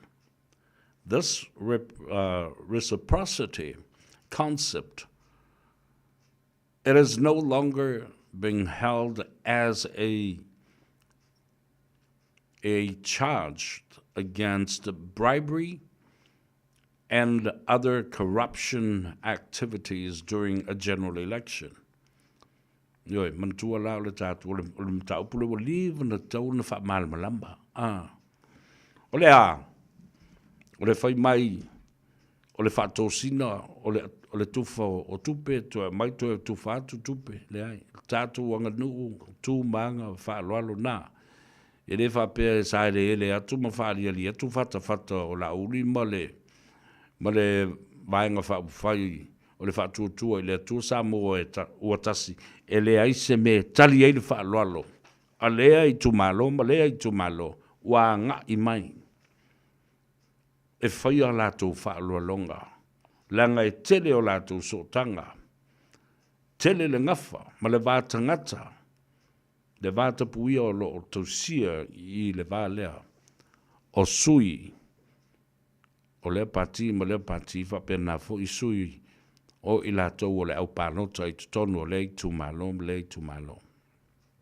Tā ua ia pēr tātou malmalama le tūlafono. E tu ese ai whainga pi o ma le soli tūlafono o le whaatosina i le tūwhaina o tupe ma mea ai. Ese mai i whaaloa longa maululunga le atunuu. E pei o whaaloa longa i whaife au sa whaia lotu. Ma whaia le la unga i le mata upusisiri, ia whapena fo i le usu a lele ai, a lea nuu ma lea nuu, o lea i tumalo, a wā se avaoso, o le vaenga whaupwhai. E le mea maali e la vasa o maitawina i mea na tūlai mai nei. E le ngata i le lava tā pena o le sunga lauli, ma le a inga whatuatua i le atua Samoa o tasi. Ile i tūtau se leni e tali e tuai, i alo whaanga moripo o whaaloa longa maurulunga a lea i tu malo whaasanga ma ave i le sunga lauli ma le lātou vaenga.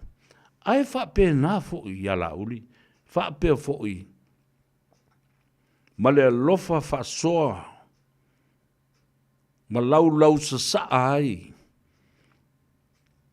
Ia lo lato ma au I susunga I le whaawhenga inga.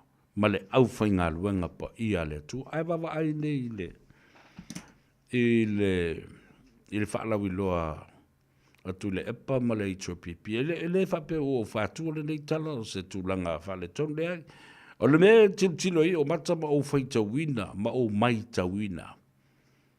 A whapea la I se whaiwhi au se tasi na te whaia I le lotu le mo le HOPP. E tasi al whaiwhi au e lafo tupe.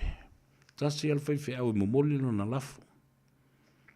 A sila nei I le mele whai e le vanga lea.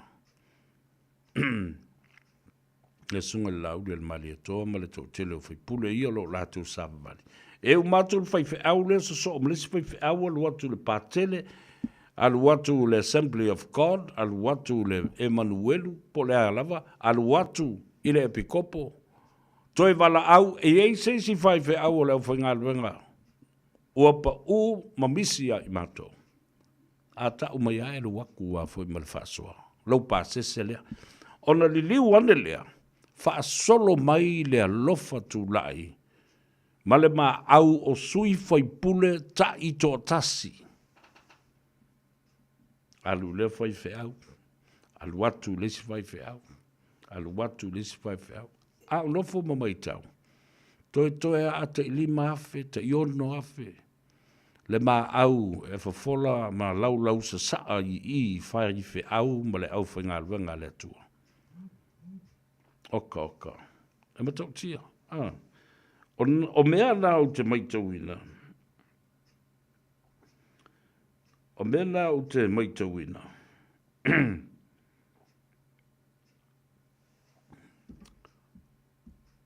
I tāpe nanga I o lo whaia nei.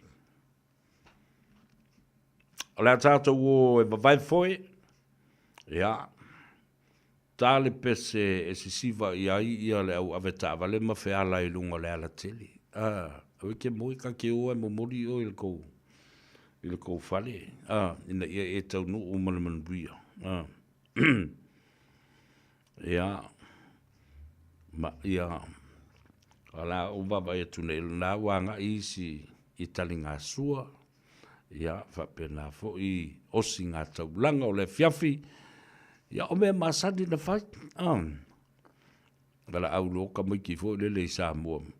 Hei, o a koe wala au mai ka mai ki e se o mai. E whai le loko. Ai lo le alis ka mai ki. Ngā le whaalifu wale mea rai whai le lako ainga. Fiu a sui. A lale ko kuri o le whalo le ainga le whai le lako sua mamoi.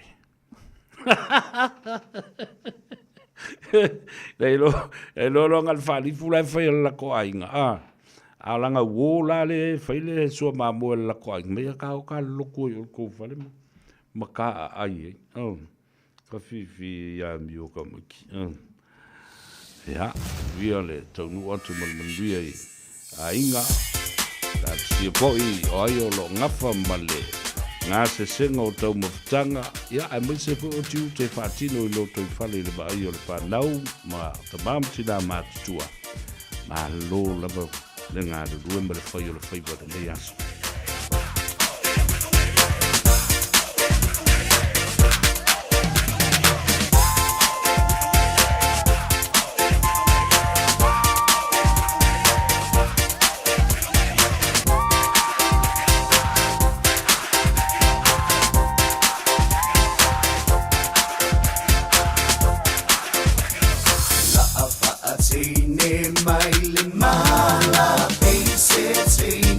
Mai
amilo lulu o lima. Awale pipi ima le tuku o le pisa asiki o le pese.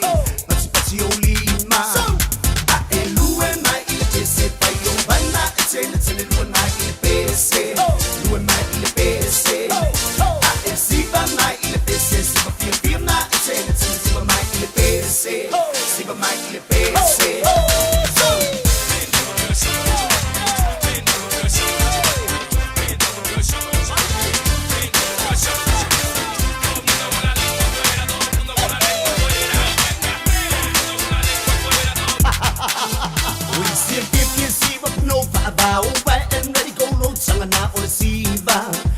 Salafo, eu no mea umai la tato, sape ole apuile siva so, mane fuile siva, sa amilo mai de po. So, a elue mai ile pese, pai o bana e tene lue mai ile pese, lue mai ile pese. A e siva mai ile pese, siva fia na e tene siva mai ile pese, siva mai ile pese.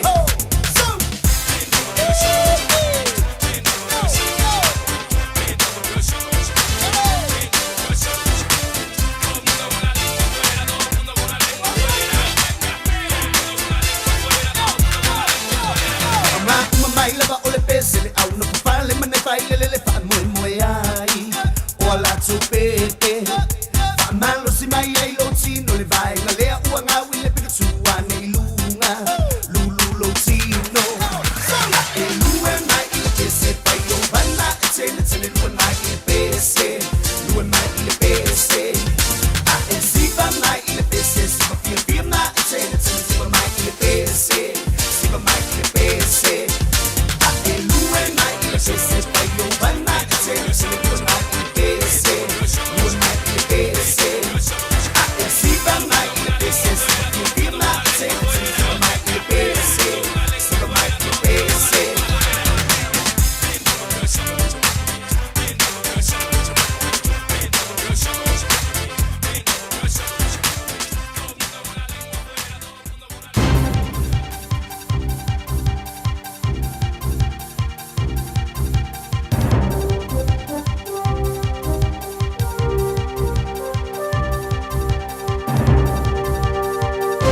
In this update, the government's unsure if foreshore and seabed changes will spark major backlash.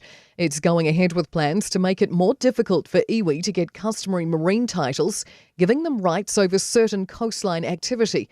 Treaty Negotiations Minister Paul Goldsmith says groups with a clear case will be able to get title. What we're trying to achieve is a balance between the ability for Maori to claim customary title, while at the same time recognising that everybody's got an interest in what goes on in the coastline. Changes are expected to pass by the end of October. A secondary teachers' union is dubious AI could adequately grade almost all school assessments within 3 years.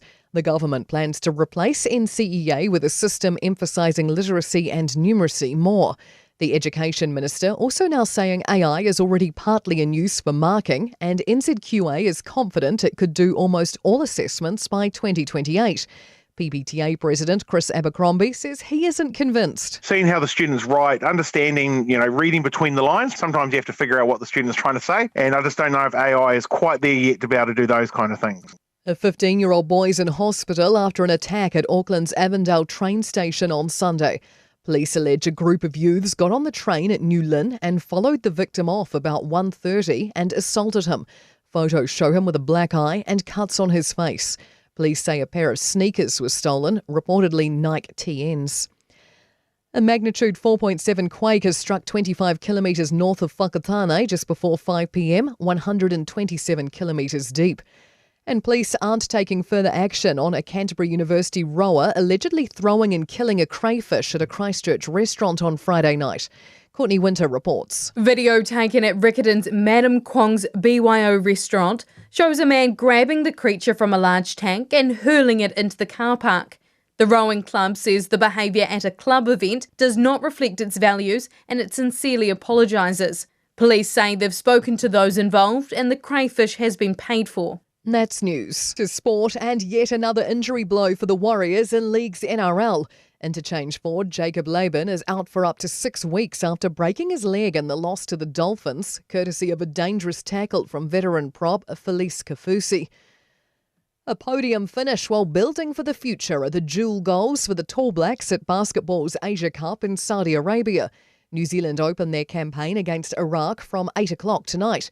Coach Judd Flavel's confident they can go deep into the 16-nation tournament. We believe that we can win any game and every game and against any opponent that's here. We have no doubt that it's going to be a tough tournament. But whatever happens, we know that we're going to gain so much knowledge and experience from this that's going to help set us up in the future. An Indigenous group has applied to stop plans to develop a park with cultural significance as the centrepiece for the 2032 Olympics in Brisbane. That's sport. I'm Scarlett Swetanovic. In this update, the government's unsure if foreshore and seabed changes will spark major backlash. It's going ahead with plans to make it more difficult for iwi to get customary marine titles, giving them rights over certain coastline activity. Treaty Negotiations Minister Paul Goldsmith says groups with a clear case will be able to get title. What we're trying to achieve is a balance between the ability for Maori to claim customary title, while at the same time recognising that everybody's got an interest in what goes on in the coastline. Changes are expected to pass by the end of October. A secondary teachers' union is dubious AI could adequately grade almost all school assessments within 3 years. The government plans to replace NCEA with a system emphasising literacy and numeracy more. The Education Minister also now saying AI is already partly in use for marking, and NZQA is confident it could do almost all assessments by 2028. PBTA President Chris Abercrombie says he isn't convinced. Seeing how the students write, understanding, reading between the lines, sometimes you have to figure out what the student is trying to say, and I just don't know if AI is quite there yet to be able to do those kind of things. A 15-year-old boy's in hospital after an attack at Auckland's Avondale train station on Sunday. Police allege a group of youths got on the train at New Lynn and followed the victim off about 1:30 and assaulted him. Photos show him with a black eye and cuts on his face. Police say a pair of sneakers were stolen, reportedly Nike TNs. A magnitude 4.7 quake has struck 25 kilometres north of Whakatane just before 5 p.m, 127 kilometres deep. And police aren't taking further action on a Canterbury University rower allegedly throwing and killing a crayfish at a Christchurch restaurant on Friday night. Courtney Winter reports. Video taken at Riccarton's Madam Kwong's BYO restaurant shows a man grabbing the creature from a large tank and hurling it into the car park. The rowing club says the behaviour at a club event does not reflect its values and it sincerely apologises. Police say they've spoken to those involved and the crayfish has been paid for. That's news.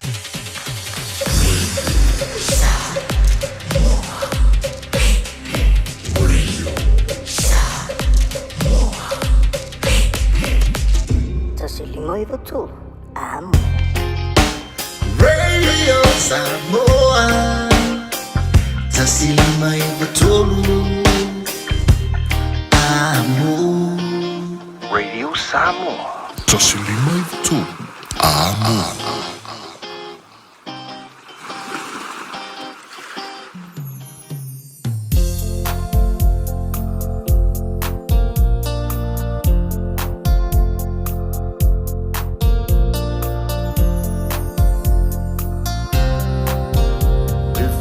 Na manonofo na tu ato ya yolo uloto oa imayele atua le fana wia maua pa apa ia ina fo ima ua iluma ole atua nono fo fia fo ima fesma asoa Tau si fo ia pe a o mai O te whawheta i atu i le mafutanga sa tai ai Na tonu lava i mana tua se laupa se nelo no fo mai Pa anene fua u ini au a fea ta e fai Ngalo fo ia ua e mana tua mai O ta maitina e whanau a mai Ele ua le mali I vai Tu ina naunga ua mafuai Paafetai a Yesu le matai Lona alofa ua file muai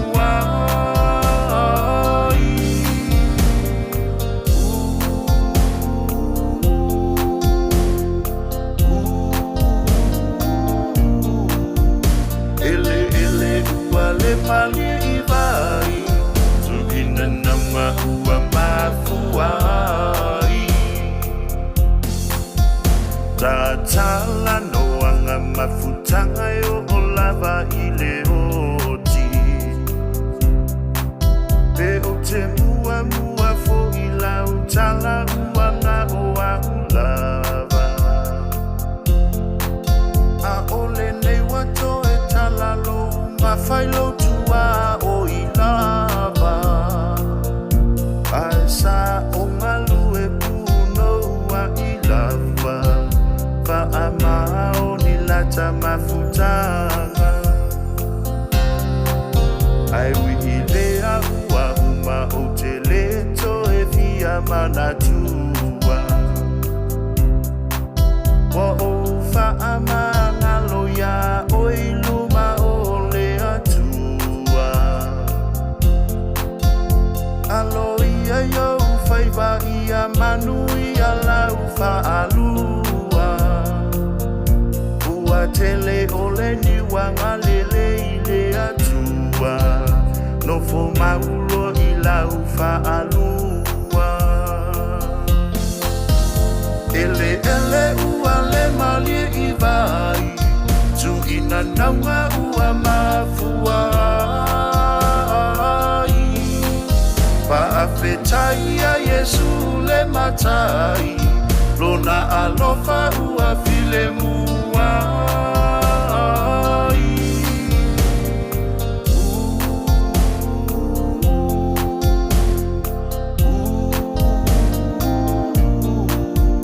Ele ua le mali I vai Tu ina naunga ua mafuai Ele ua le mali I vai Tu ina naunga ua mafuai Ia le nā, whawhiawhianga sui whiwhiloi o le awauli o le asolua I na ua ngā ngaifo Faiva o le atunuu. Ia, ua se fulma le 5 minute o le ua te ainei le tu lae ono. Ia, ae to ai tau nuu mai loa la umalo whaaloa longia. E pei ona au whailo ai le whangatia I le taimi ua sola I le amatanga o le tātou polkalame. Ia, o le fionga lea ia lio, la vea, ia, whatau malama au awa. Ia, se tasi fo I o te mali I longa o le tātou tenu o tātou tua. I le matanga luenga o leo leo. I Samoa mo le tele o tausanga. Ia, o vea hei fo I o se leo leo asiasi po se inspector maisi lava fo I tō finga. Na o tau inai o ia mamara malama I le whaatino ina o na tiute o se li isu sue. Ia, lea la ua. A fio mai, ia, pe o na whaatala ula hatu iai I le tātou polkalame. Ia, o se tasi foi o le komiti whaafoe. A wā ia le sui whaolioli o le tu malo o ngā ngaifo mua mua. Ia, a wā o ngā ngaifo mua mua. Na o le lua lava ia ona a fioanga. La fioanga o manase vai atu le fionga a teito mo na alo tusa a pia fo le ftelenga ia taua sa. Ia male nuu le fioanga o sa fotu a wā le li o le tu te lenga ia la vea le atipo niu ma le whaasau o sa o e wha ia wha pia fo i le ainga sau malau. Ia opa ia na whaasino I le fionga ia la vea po le ftelenga fo I le li o le tu. A tu fo I seisi tu. Ia o le fionga I le li o. Ia a waona po ia mamalu e tausi ai. Le fionga le su o le sunga I le nofo I le maria toa. A walo na fala na fola loa. Ia fa pe fo I lona na fo vai lo loa. E fa longo ia I Samoa. Ia ma le tu vai o so li. Ia, ai, te nane fo I mango malua si ufanua.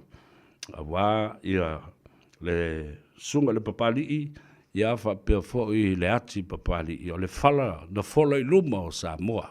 Fa talofa ma le nganga fa aloalo. Ia ma fa ma lofo le soifu manuia. Fa aftai tele I le taimi. Ua tafe loa ia. Ima talia fo I se fa tala ulatu. I lau talenga I le li o le tu la vea. Ia po lau fionga fo I li o ma lo le soifu manuia. Ia. Fatalo fatu. Ile fasau fo ia pa ia mo malu su tato tunu ni tula fiafi. Ia, le ngatai su tato tunu I Samoa. Ia, fa pe fo ia so se stafa o ni usira nei.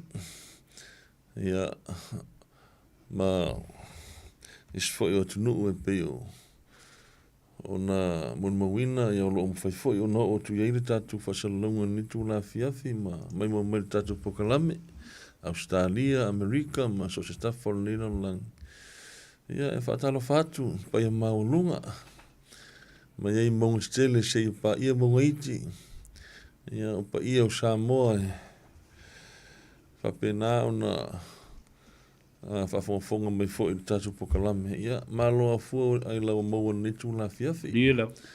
Tūlanga fo I o tatu pokalame. Ia, ele manatu o maea o na whawheloa I ma whatu lima atu fo I ma ta pena whawhine tō anga ele whionga fo I ia savea. Ia pole whitalanga ele ataunga pole whionga e pesta. Tūlanga masani fo I o pa ia malu sa foi ma fai ngā su tātua tunu ia o la le to o ia se leo ia la o le la o to ona ia ai fatalo fat foi pa ia lo finga luenga stofi le tua so se fata fai tau lang le ngate Samoa ia o New Zealand ma so se ta fore la lang ia o lo mau foi nei pokalame fatalo fatu ma fa fero iatu o tō pa ia mo tō malu tama sā o tama whaasau le tara le lei. Ia o loo whengai mo le tau suini o le vai le ola so se whata whai taulanga. Ia walawa se manui o Samoa. Ia me se fwoi o le tatu wholonga. Ia whawhelo iatu ne tūla fiafi I lau whionga sa vea whonga le tatu pokalame. Gagaifo Faiva.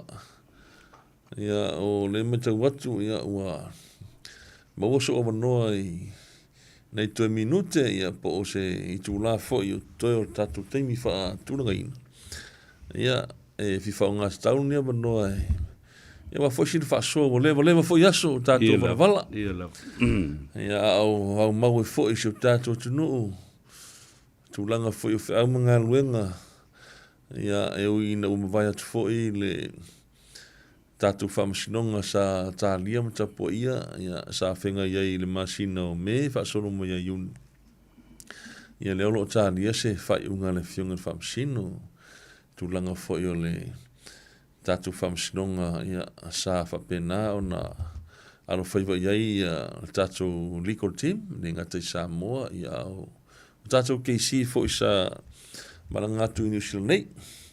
Salo saso niva yaso la mo foi filo inga ya sia tu foi il tatu no ia samalanga tu Samoa sunga ya Richard ya neana email mai ya fia filo ia li to teliwa tu Samoa ya male lave la au manga wenga sabea lava e wi wa malo lo mai tuti fan malo manga wenga foi sa ya o tene lava ya tofi foi ma malawina le ngata I tonu ainga e ka le sia manu e mese ai ia o le tūlanga o loto lo toi ai tonu o le tatu vaenga whai I le tapenanga ia mani whaanga solonga o tatu whalawiloa o loo nga inu itua ia leo watu uore maftanga ia mani tatu vaenga whai na yaso ia o manatu ia ua malanga mai foi ma sesi mai ia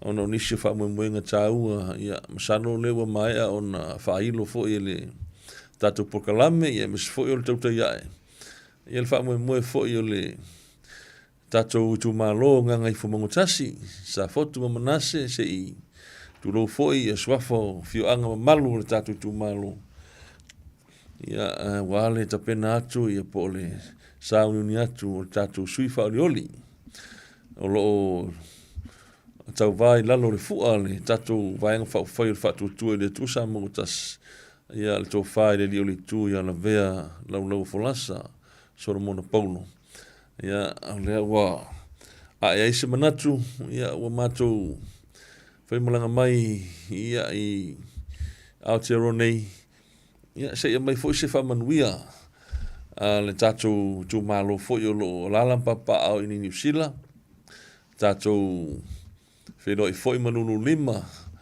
Ya ma fatino sina tatu posiva.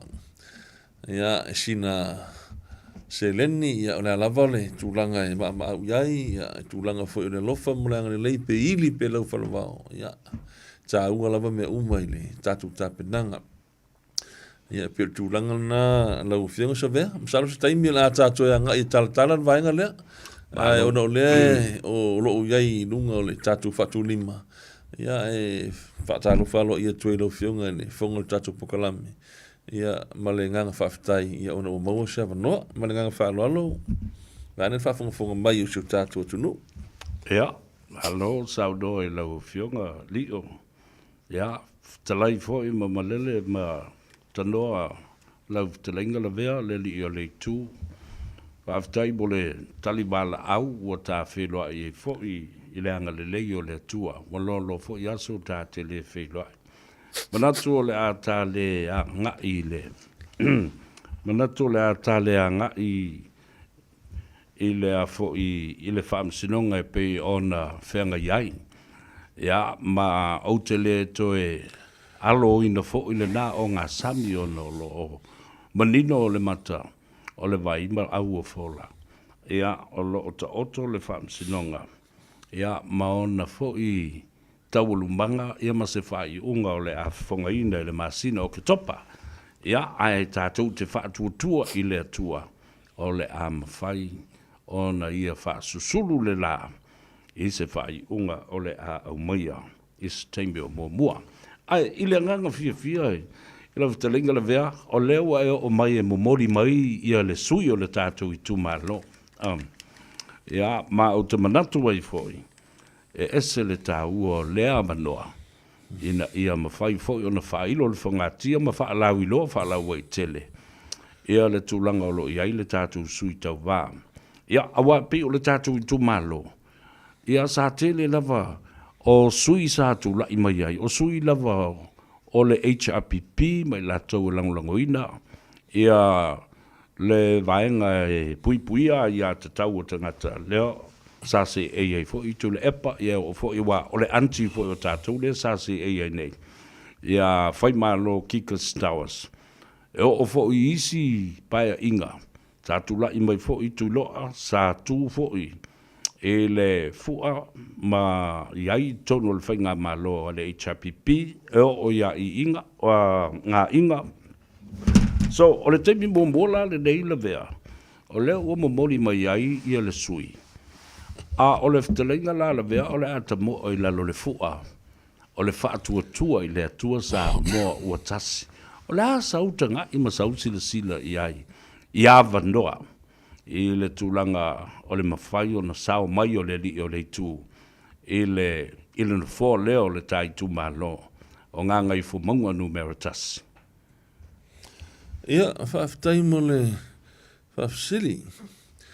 O le tūlanga lava ia, so vea, o le tapenanga le tātou sui mai Gagaifo maunga numera tasi, por tō whai le li o le tui ala vea. Ia, e eile te tununga se I vai ane fo, I le whaafonga mai o le pa ia fo o le fio anga meso le tū malo, wale fio sao wha, a inga sao malau, malu fo I le ati pou ni mal fa sau ma le li o le tu malu to finao ia o le Tātou lava i tu malo e tu whāsui o lo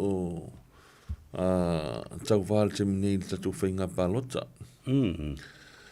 E tu o lua sui o lo tau vai lalo le fua le HRPP o le sunga ia po le whiunga ia timu ia kopo ia ma se tasi fo i o sui ta maitai ia le stofa ia tu mele toe.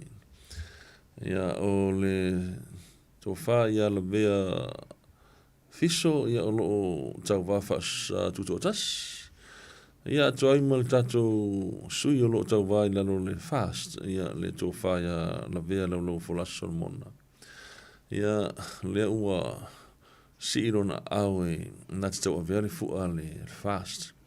Ona tūlanga lawa e pio na whee lo whina ngā loma lau sau noanga ia o lo pomoni lawa na o le tatu tūmalo mai ai le ia ala tu ia tu ato le fionga nga ina tino fa solo mo nga ina tu loa fai malo to ia o sui lava ia sa tu la mai le vai nga ni HRPP ia ma sa tatu lang uma sa tatu HRPP umala mo se talana tatu umalava ia sa tatu lang le isi le ipele ia te ia le HRPP.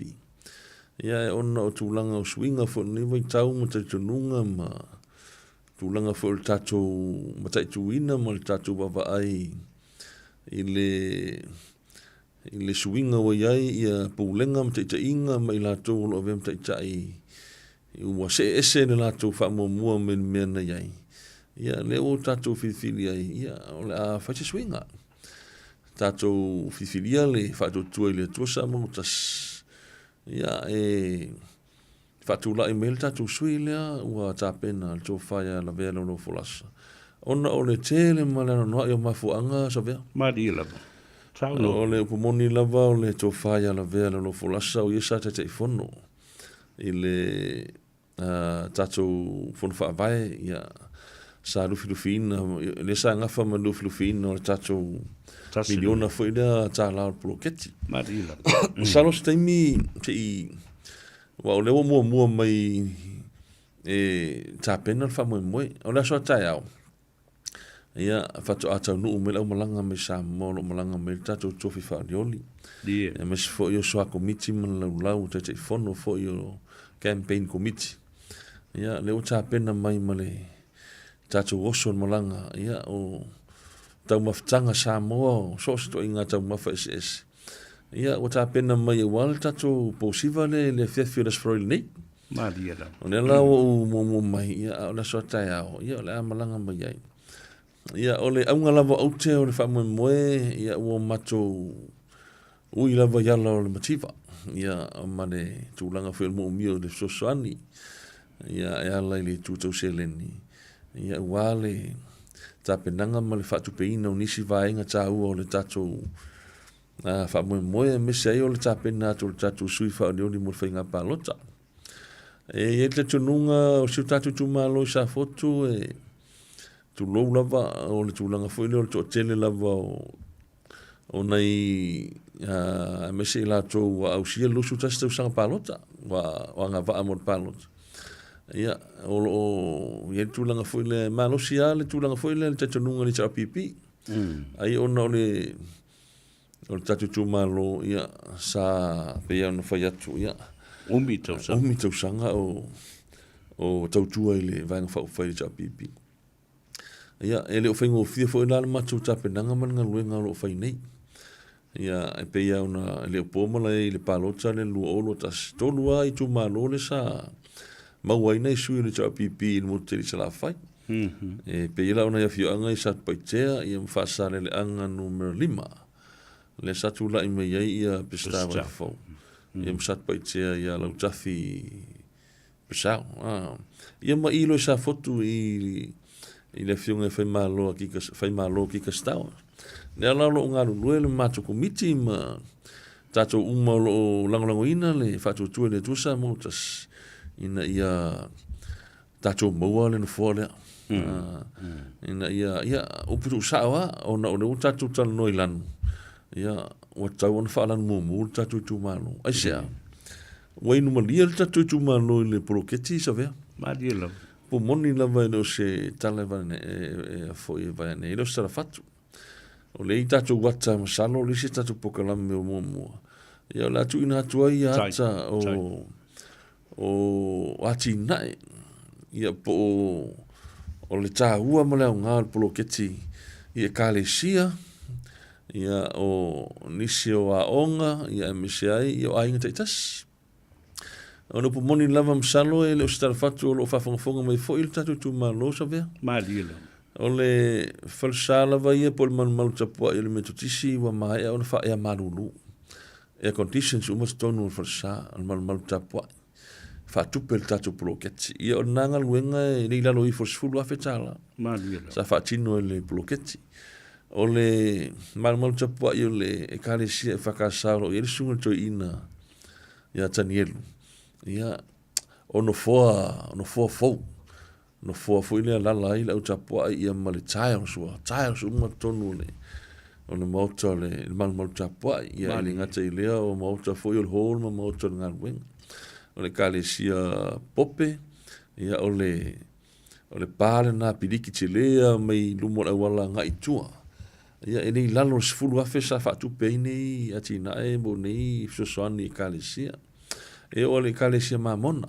mariela sa e uia e le opose li lo tatu si firma mamona e le lo na tina e tele tupe ia sa mori le ia ele so soni ala no fo ia ma ise kalesia e ngata na ile ole tolo fo ile i le va manase sa fotu ia o mala malama lo sa wa mori tua o manase tau mai sa fotu ia o mala malama lo tolo le sa pong sa fa solo ato wa so i mo li fu yo solo lights ya le lalo los fu lo feta la sa fa tu pele atina il poloketi ol million e ngata la i le tu malo awal tele o ya sorry awal nga lui awal fu nga lui tatu no ne ngata sa fotu fa pe manas ia o mai ona suam fa la tele awal la nga yutai me ro nga lui lo fu fa to anga ia le ngata leo ai ngata tasi o fa manuina ili afi o suo wil paelo mo vao ia o pa wai fo ia mo papua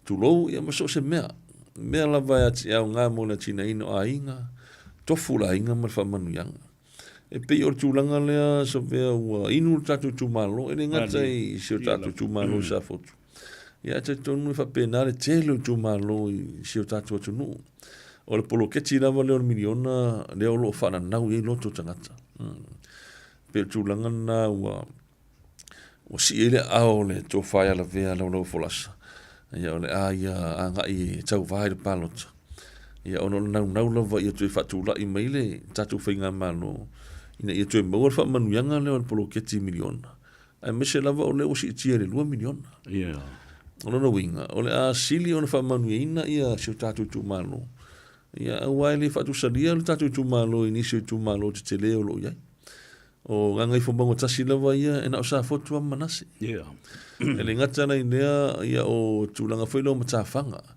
e pela o i manase leo lo putu ai ia mata anga foi ia mata mai ina i le tanu Beach Violence o le Chains ia o i le tailua Beach Violence o i le vainga na to fa po le sunga leo tanu ia o vainga uma ia sa o lo ia le fa so sa o lo ia le lufi ni mo le to fa ia la vera lo folasa ina fa so el proketi sa mo le ta se full wafeta la ale matafanga ole tulanga sa ia sa fu mo le ta lu full wafeta la pena fa pena matu le miliona o ile 5 miliona ai ona le matu le tato 5 miliona wala ona le fa mai ina le ta lu full wafeta fu e mau e ainga tasi o lo whenga i matina e nei o mtafa. Ia o le tūlanga tā uana, a whaila ai tui tūlai melta tū whatu tū e le tū sa mautas. Ma le 2 miliona leo le poloketi leo siti, o nono winga. O le a sili atu ma le 2 fulu afe.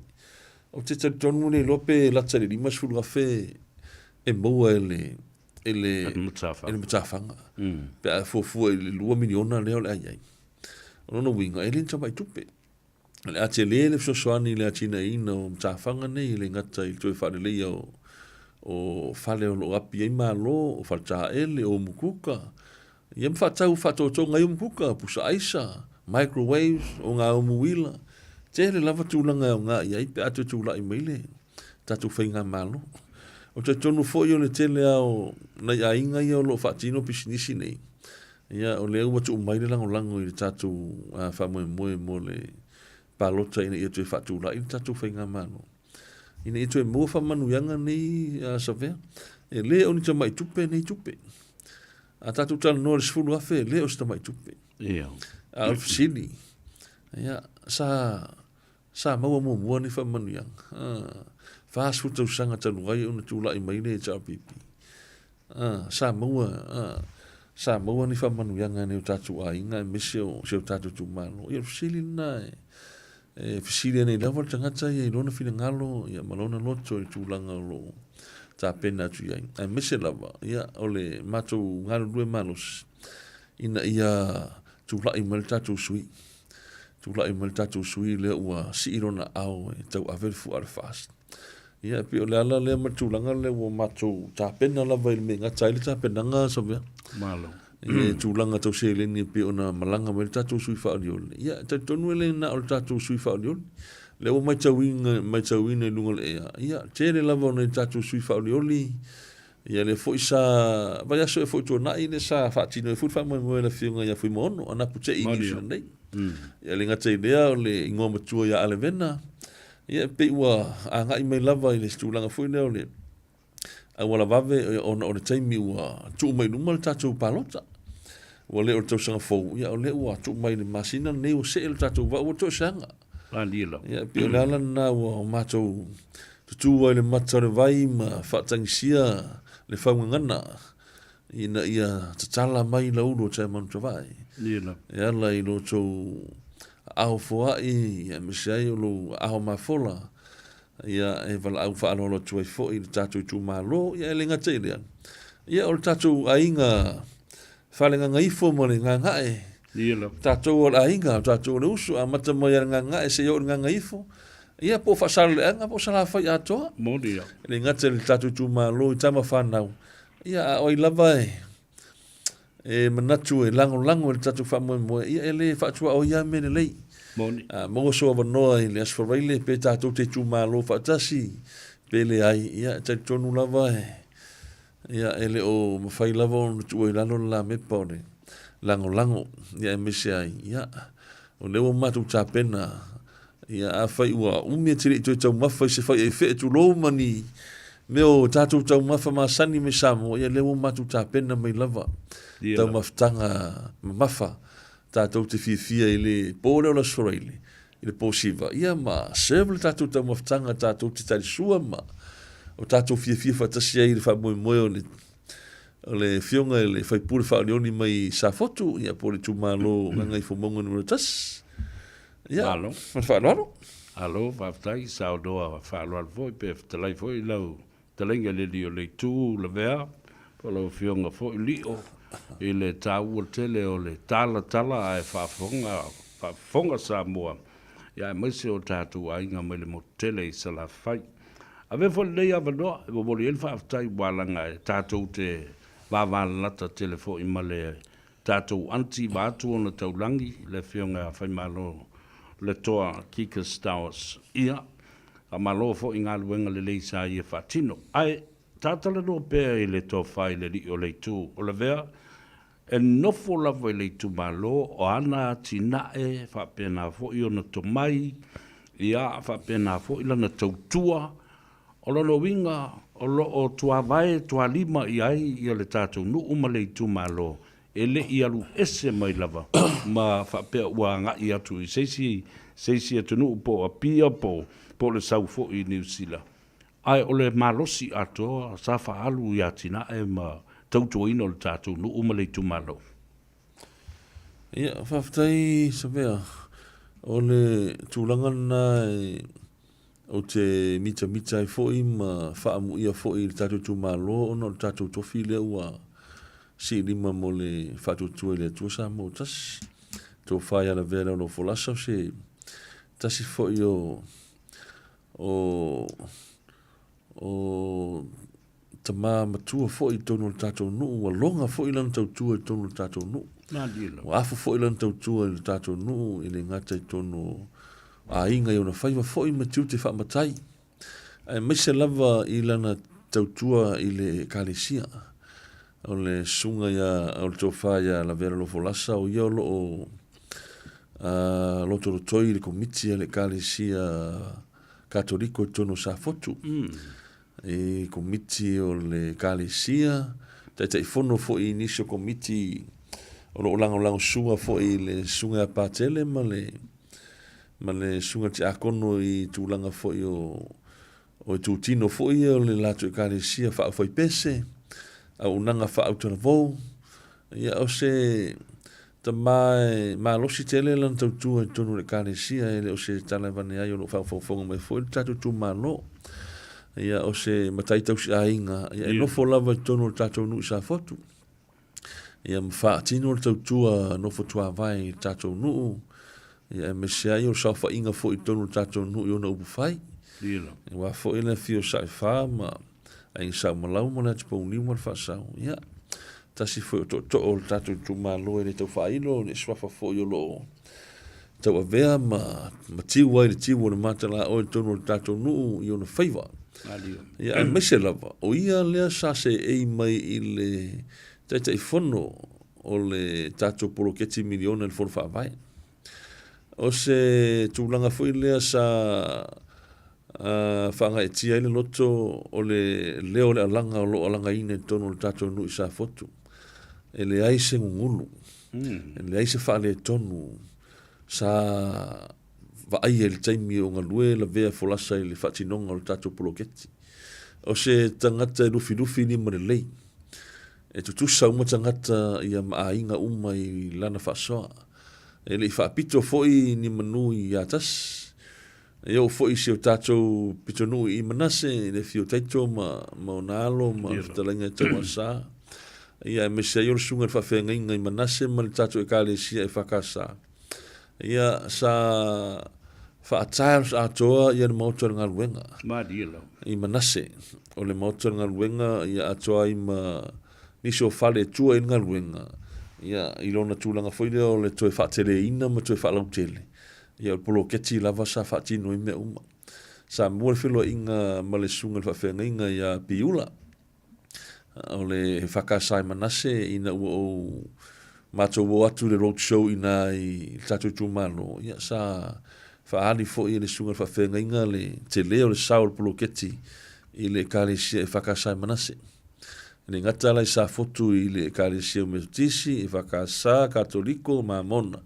ia manase lava ia wa tasi le kalesia ia sa tautino ale sunga fa fenga ia piula mar fatua foi ia I le te leo le saul poloketi e le dalo sfulu afe le tupe na fa halu I le lato ngaluenga foi le kalesia ia sa awala atu I le sunga ia la vea ia pe le tofa ia la vea lo folasa le sunga foi le tete fono ia pe ona I tala fia ia ona nei mori mauola ia po mori mau taua ia le unanga sa fatino to faia la vea malo o se tamari I fo I le leilon tulanga ia onga ma tulanga uma sa fenga ia ma sa o tawina ai ia se ia o ina vea o se matai ia ua fai fo I le faltua por tausi ia manofalo ia o lo fengai lava ma le tautuaina o le tatou fioanga po le tatou nu sa fotu ia masalo se taimi tau nu mai le tatou sui whaolioli po le aso atai au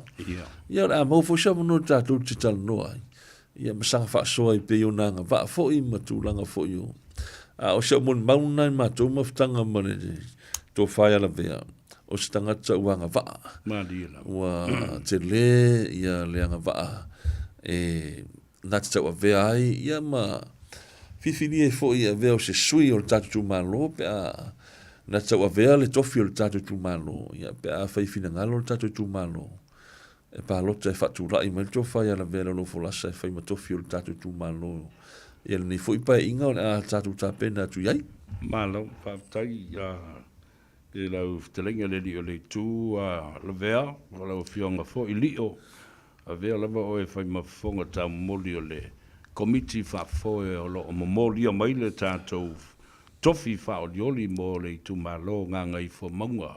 Numero tas e na o le lua. O sa fotu mamanase, a sinsila le miliona lea na tufanei, a lea lala to e sa ua pa ua tu e seisi di masala wafe po le lua miliona. Oka le matautia, a o le lipoti lewa e o mai nei la vea. Ea la ngona ile nganga whaafitai, a wai no nofo inu ese. Ia ai pe e tatai atu loto ma mawhauwhau, i mea e tutupu i o tātou lau whanua ma ele. Ia ai le ngata fo i lea idea. Se i tā se e mai lava nao na whailo le polokalame. Tai ao tau nuu le whainga malanga, le tawhai le li o le tū, le tofi whaolioli, i le aso lulu.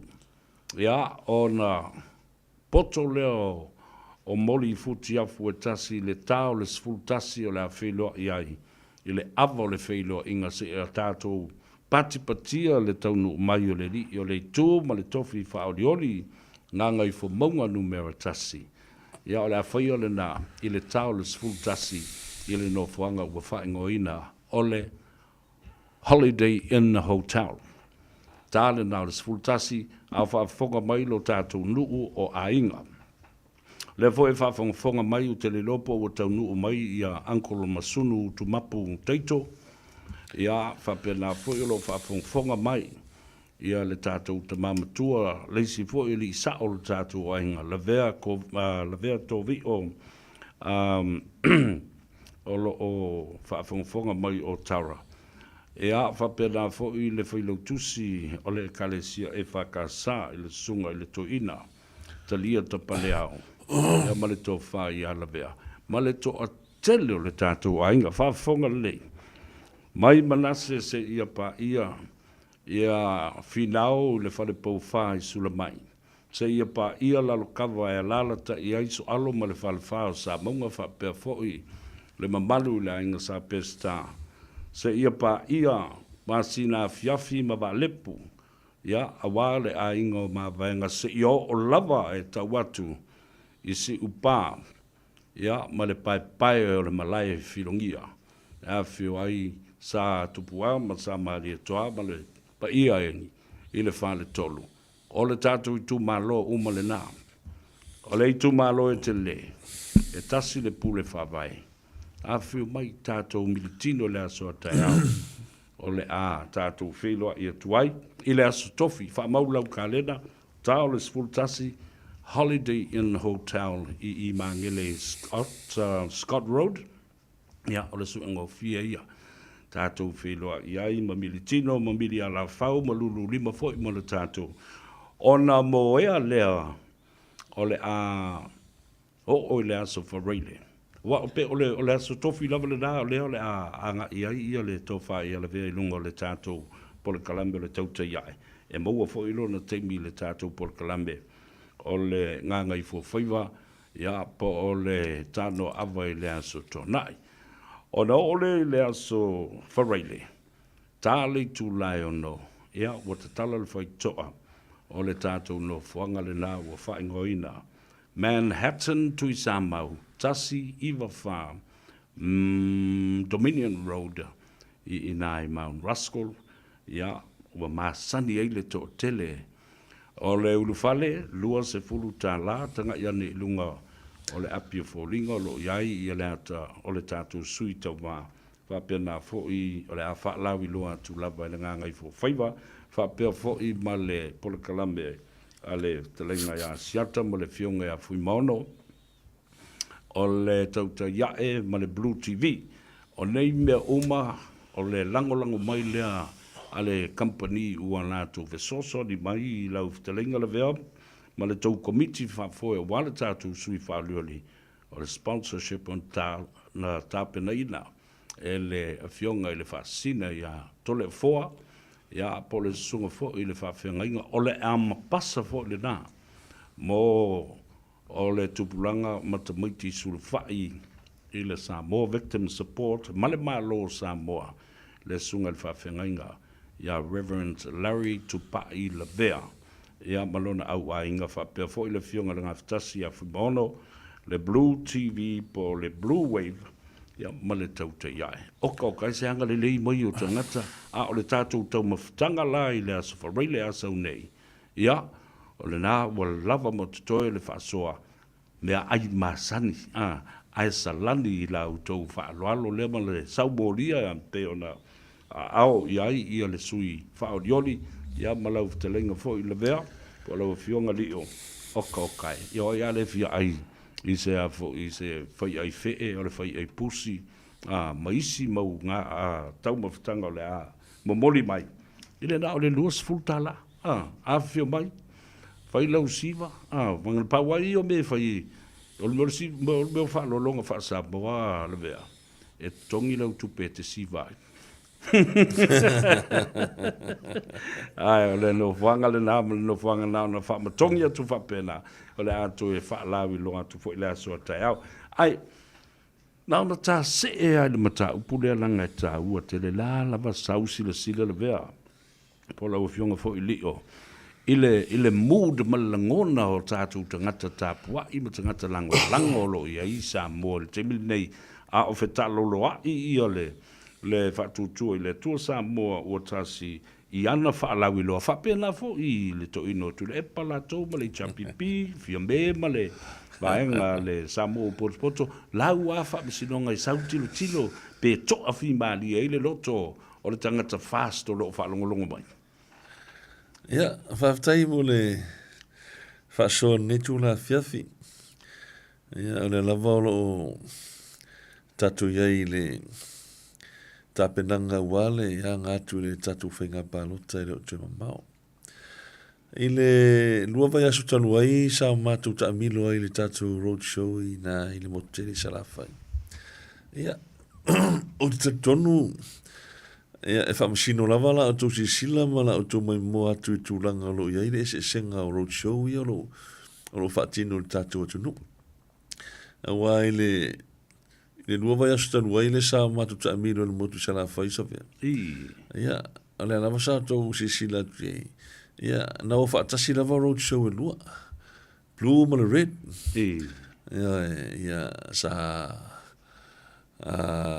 muni atuale roadshow le chapipi le tatou roadshow fo isa whapena ona nga i tumalo te tas e lenga o le senga. Ia, o si vaengal na e tai tolu i tumalo tai wha i le roadshow pe a whaatino. Ia o tatou, ia e tasia le tumalo, e due tumalo le aso, tasi tau, tasi la oli. Ia to si le i ata ma tūlanga o mesa wha tino i nā lua vai asu salafa. Ia e to titi atu tusa pe sile tu fo i tangata awai le tūmalo e tasi al fast sa wha tino i le roadshow. I nei lo tangata sa awai i le roadshow ni ta pipi tūmalo e tolu lua tolu pe whare sa tu whatas. Lopo moni na pe wa ngai mua la uia whamtalanga i le tūranga whaira le turn up tangata. Ia. Tangata awai ma tangata sa ma whai ona maua la wanoa. O le look forward i o tangata i le ngai atu le tatou fast. Nandi. E tauro le fast i se tūmalo le a ngai ai le tai au mua. Ia.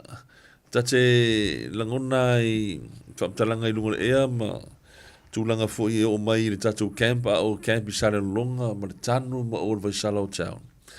Ia tate mai tawina lava ia tapenanga ese look forward. Ese le sangi fia. Mate tu. Ia o tangata o tūmalo e whaatali mai le taimi tau nuu atu ai le tatou vang whawhai. Ona la o lea le tūlanga fo i lea o le lango ina tangata o le fast. Le foi sa o to sisila tu ia i le stona i le sa loncha ka ko anava tau sa longa. Sa matu i fa tomu lia le apito pisanga. Le ngate to tonu fafo ia o pakanga ia ta vale o le ofi. Ia e nga ia tula le tatou roadshow tu malo te tas. Ia ua matua i langona e ta ape tangata le nasto na i male loto fia. Ia. Ta ape ma le whaanga e tia i le mātango fie au le lei ma le whaamali e loto o le tatou na vatau ia ma le tūlanga fwoi no le whaamua mua ainga. Mali e lau. Ia wa tūlanga le sai ai pera le tūlanga foi le Ministry of Women. Le sa pe nga I whataua na o tina whanau. Ia le usau noa le Ministry of Family Affairs. Te te whono o sui le Ministry of Family Affairs and Social Development. Rono winga le wai mon tamai tonu a inga as a whole family. Ia pe o nei swinga na wa whanga e tia ai ma wha fia il tato motu sa la whai. Ona o leo wanga I sa o ala ur fō. Tūlanga o manuia mo a inga. Mai a ile a fuafua mai o tina tūlong. Se ia o oiro na pensione. Au auna le tato vanga whai manuianga tau se leni. Mai a ile tu le pepe mea ile manawa tina se ia whanau mai le pepe. Anga ia tu la o whata I tai. A o tūlanga lua, kolisi, universite. Se ia o fo ina maua na ngaluenga. Malana pensione, tau al pensionari. Leo si tia le tūla whainga luenga. Mai le tolu tā la, ile ono tā la, masene. Ia, o le tūlanga fo ile le tātou tangata whainga luenga, lea sa le aisa tax te pia. Sa sfuli mawhi tau sanga. O teimi nei, ia leo si a tūlunga le luas fulu mawhi tau sanga. Tangata whainga luenga umar ma lo. Threshold na. E lalo mai lalo luas fulu mawhi no tong. Ia ele aisa tax te pia. Wow, lesa whatūlanga I lalo sfuli mawhi. Ia leo si tia I nunga luas fulu mawhi. Ia lau rate ki whainga luenga, lau annual rate tau sanga. E le te pia sau tax. Se vanga nāua si tia no tongi le luas fulu, lunga atua luas fulu mawhi. Ia whatu atipi lau tax. Ia le whawatu mai lalo pasai no tatou tax. Ia ono lelo ia tau se. Ia pi o le tūlanga fwoi le whanga solonga minga o le soifua o le tamititi si o ina whainga luenga. Le fwoi wa iet whamama abenga. I le teime tūlai mei ngā lue tonu ngā luenga malo. Ia mwhaso solo tu I lava I le tūlanga fwoi leo wa au sia le tau sanga li taia. Ia le fwoi watu ina atu o si tia le ono su 5 tau sanga. Mai le 5 tau sanga li taia. Ia le wa whapopo le sifuru tau sanga. Ia ono mai tau ina. Ia o le age group leo lo mua pel malos. E mese ngā luenga le whawhaya o ngā whaita inga. Te leo nei whaya o ngā li taia 5. Ia e le I tai ona matela me paole. O le taimi sini lea ona nau le tina. Ia mese ne tina. Ia por tama whaya o ngai. Ia o hao tama titi. Ia o taimi le ua ngā whaasolo atu I le 5 ono. A ngā I le ono sifuru le matua. Ia e ngai nau lava ia nei whaya o ngai. A hao I ngā luenga. Ai ona ua wawe ona malo lo ni tai. Lea lau si tia le ono 5 tau sanga I whai ona. Ngā lue whatu a malo lo ni tai. Saini lo mo pension. Tai ona o le tātaimi o lau whau. Ai ei mea na mai tau wina. Tāua lunga I ai ia tā ua I le fia finei. Ai ona o lewa tau nuu mai ia le fionga ia teito. Ai o le tānu mera lea e te wala au waile a tau a savea. O lua tasi, lua iwa wha, fitu iwa, lua fitu. Ia wā le tātou whamui moe. Mo le tāli o le tātou.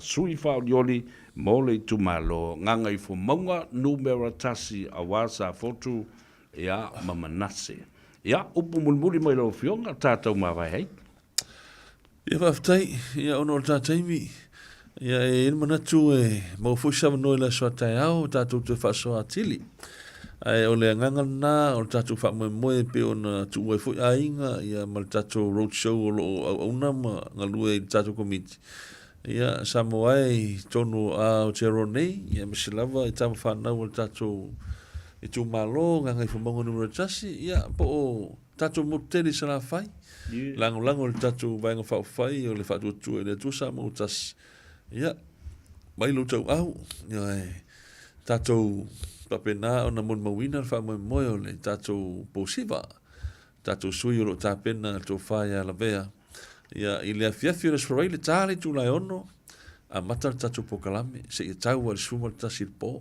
ma mawha tau mawhtanga lua sfuta alana ulwhana fio mai tala mai ao tātou mafuta fia ia ma wheloa I le tātou sui wha oleoli ia ma le tātou komiti o lo ngaru lue ina ia wha mumu sa fotu tulo se I manu fua lea o le tātou tūmalo ia ona o le tūlanga o le tātou poloketi o manuia le tātou tūmano. Ia mai wha manuia le tātou sui. Ia ai o mātou le itoe malanga atu. Tā pena le tātou whainga pālota. Ila so lua suma le iwa o masina nei ura itoe mamau. Ai el mana tu tatou te fa so pe tau mai tatou tofi. Tai. Po la so tai au po la stofi. Ia al talo na la tu auna no fangiel tatou fa moi. Tatou whenua ia i le lofa mreanga leo le tu. Ai manu te reina lo fa so ne fiafi. Samoa ia tunu mau, ia Amerika, Australia, Samoa foi stato tunu pele mo sine. Ia nga leile tu ai au mga luenga tu te foi mo la singa to le fiafi. Ia me se finga mano longa. Manu te reina tatou pokalame me se lo feo sa vea. Tai. Ia i le lofa mreanga leo le tu manu ia tatou fiafi. Ia, ua fa malo tanoa, a malo foi a malele lau fionga. Aftai le tua o mole a vanoa tate feso ta iai ba ta fa soa o fa fonga Samoa iai upu masadi o le tunu. A o da telefonu ma fa lele la vea ta pua i le tunu. Ese le ta uo na upulanga oi o le pule fa vai. O le to ainga fo i o ao ma tumbua o le tunu. O le fa fonga. Mai manase se i pa ia finao ma le fale pou fai sula mai se ia pa ia va lepu ma la lukava fa pe foi de malai filongia ma le masina fiafi. Wow, iai ia le tu malo. Ianga leile tua i le taliu mai ia ma le taunu mai o le tātou. A sui whaolioli, ia me se fo i lau fionga li opo lau ftalenga fo i le li o le tu when we are tele le nei po ma le leia fiafi ia ai wha sui fo ia ba ia manuia.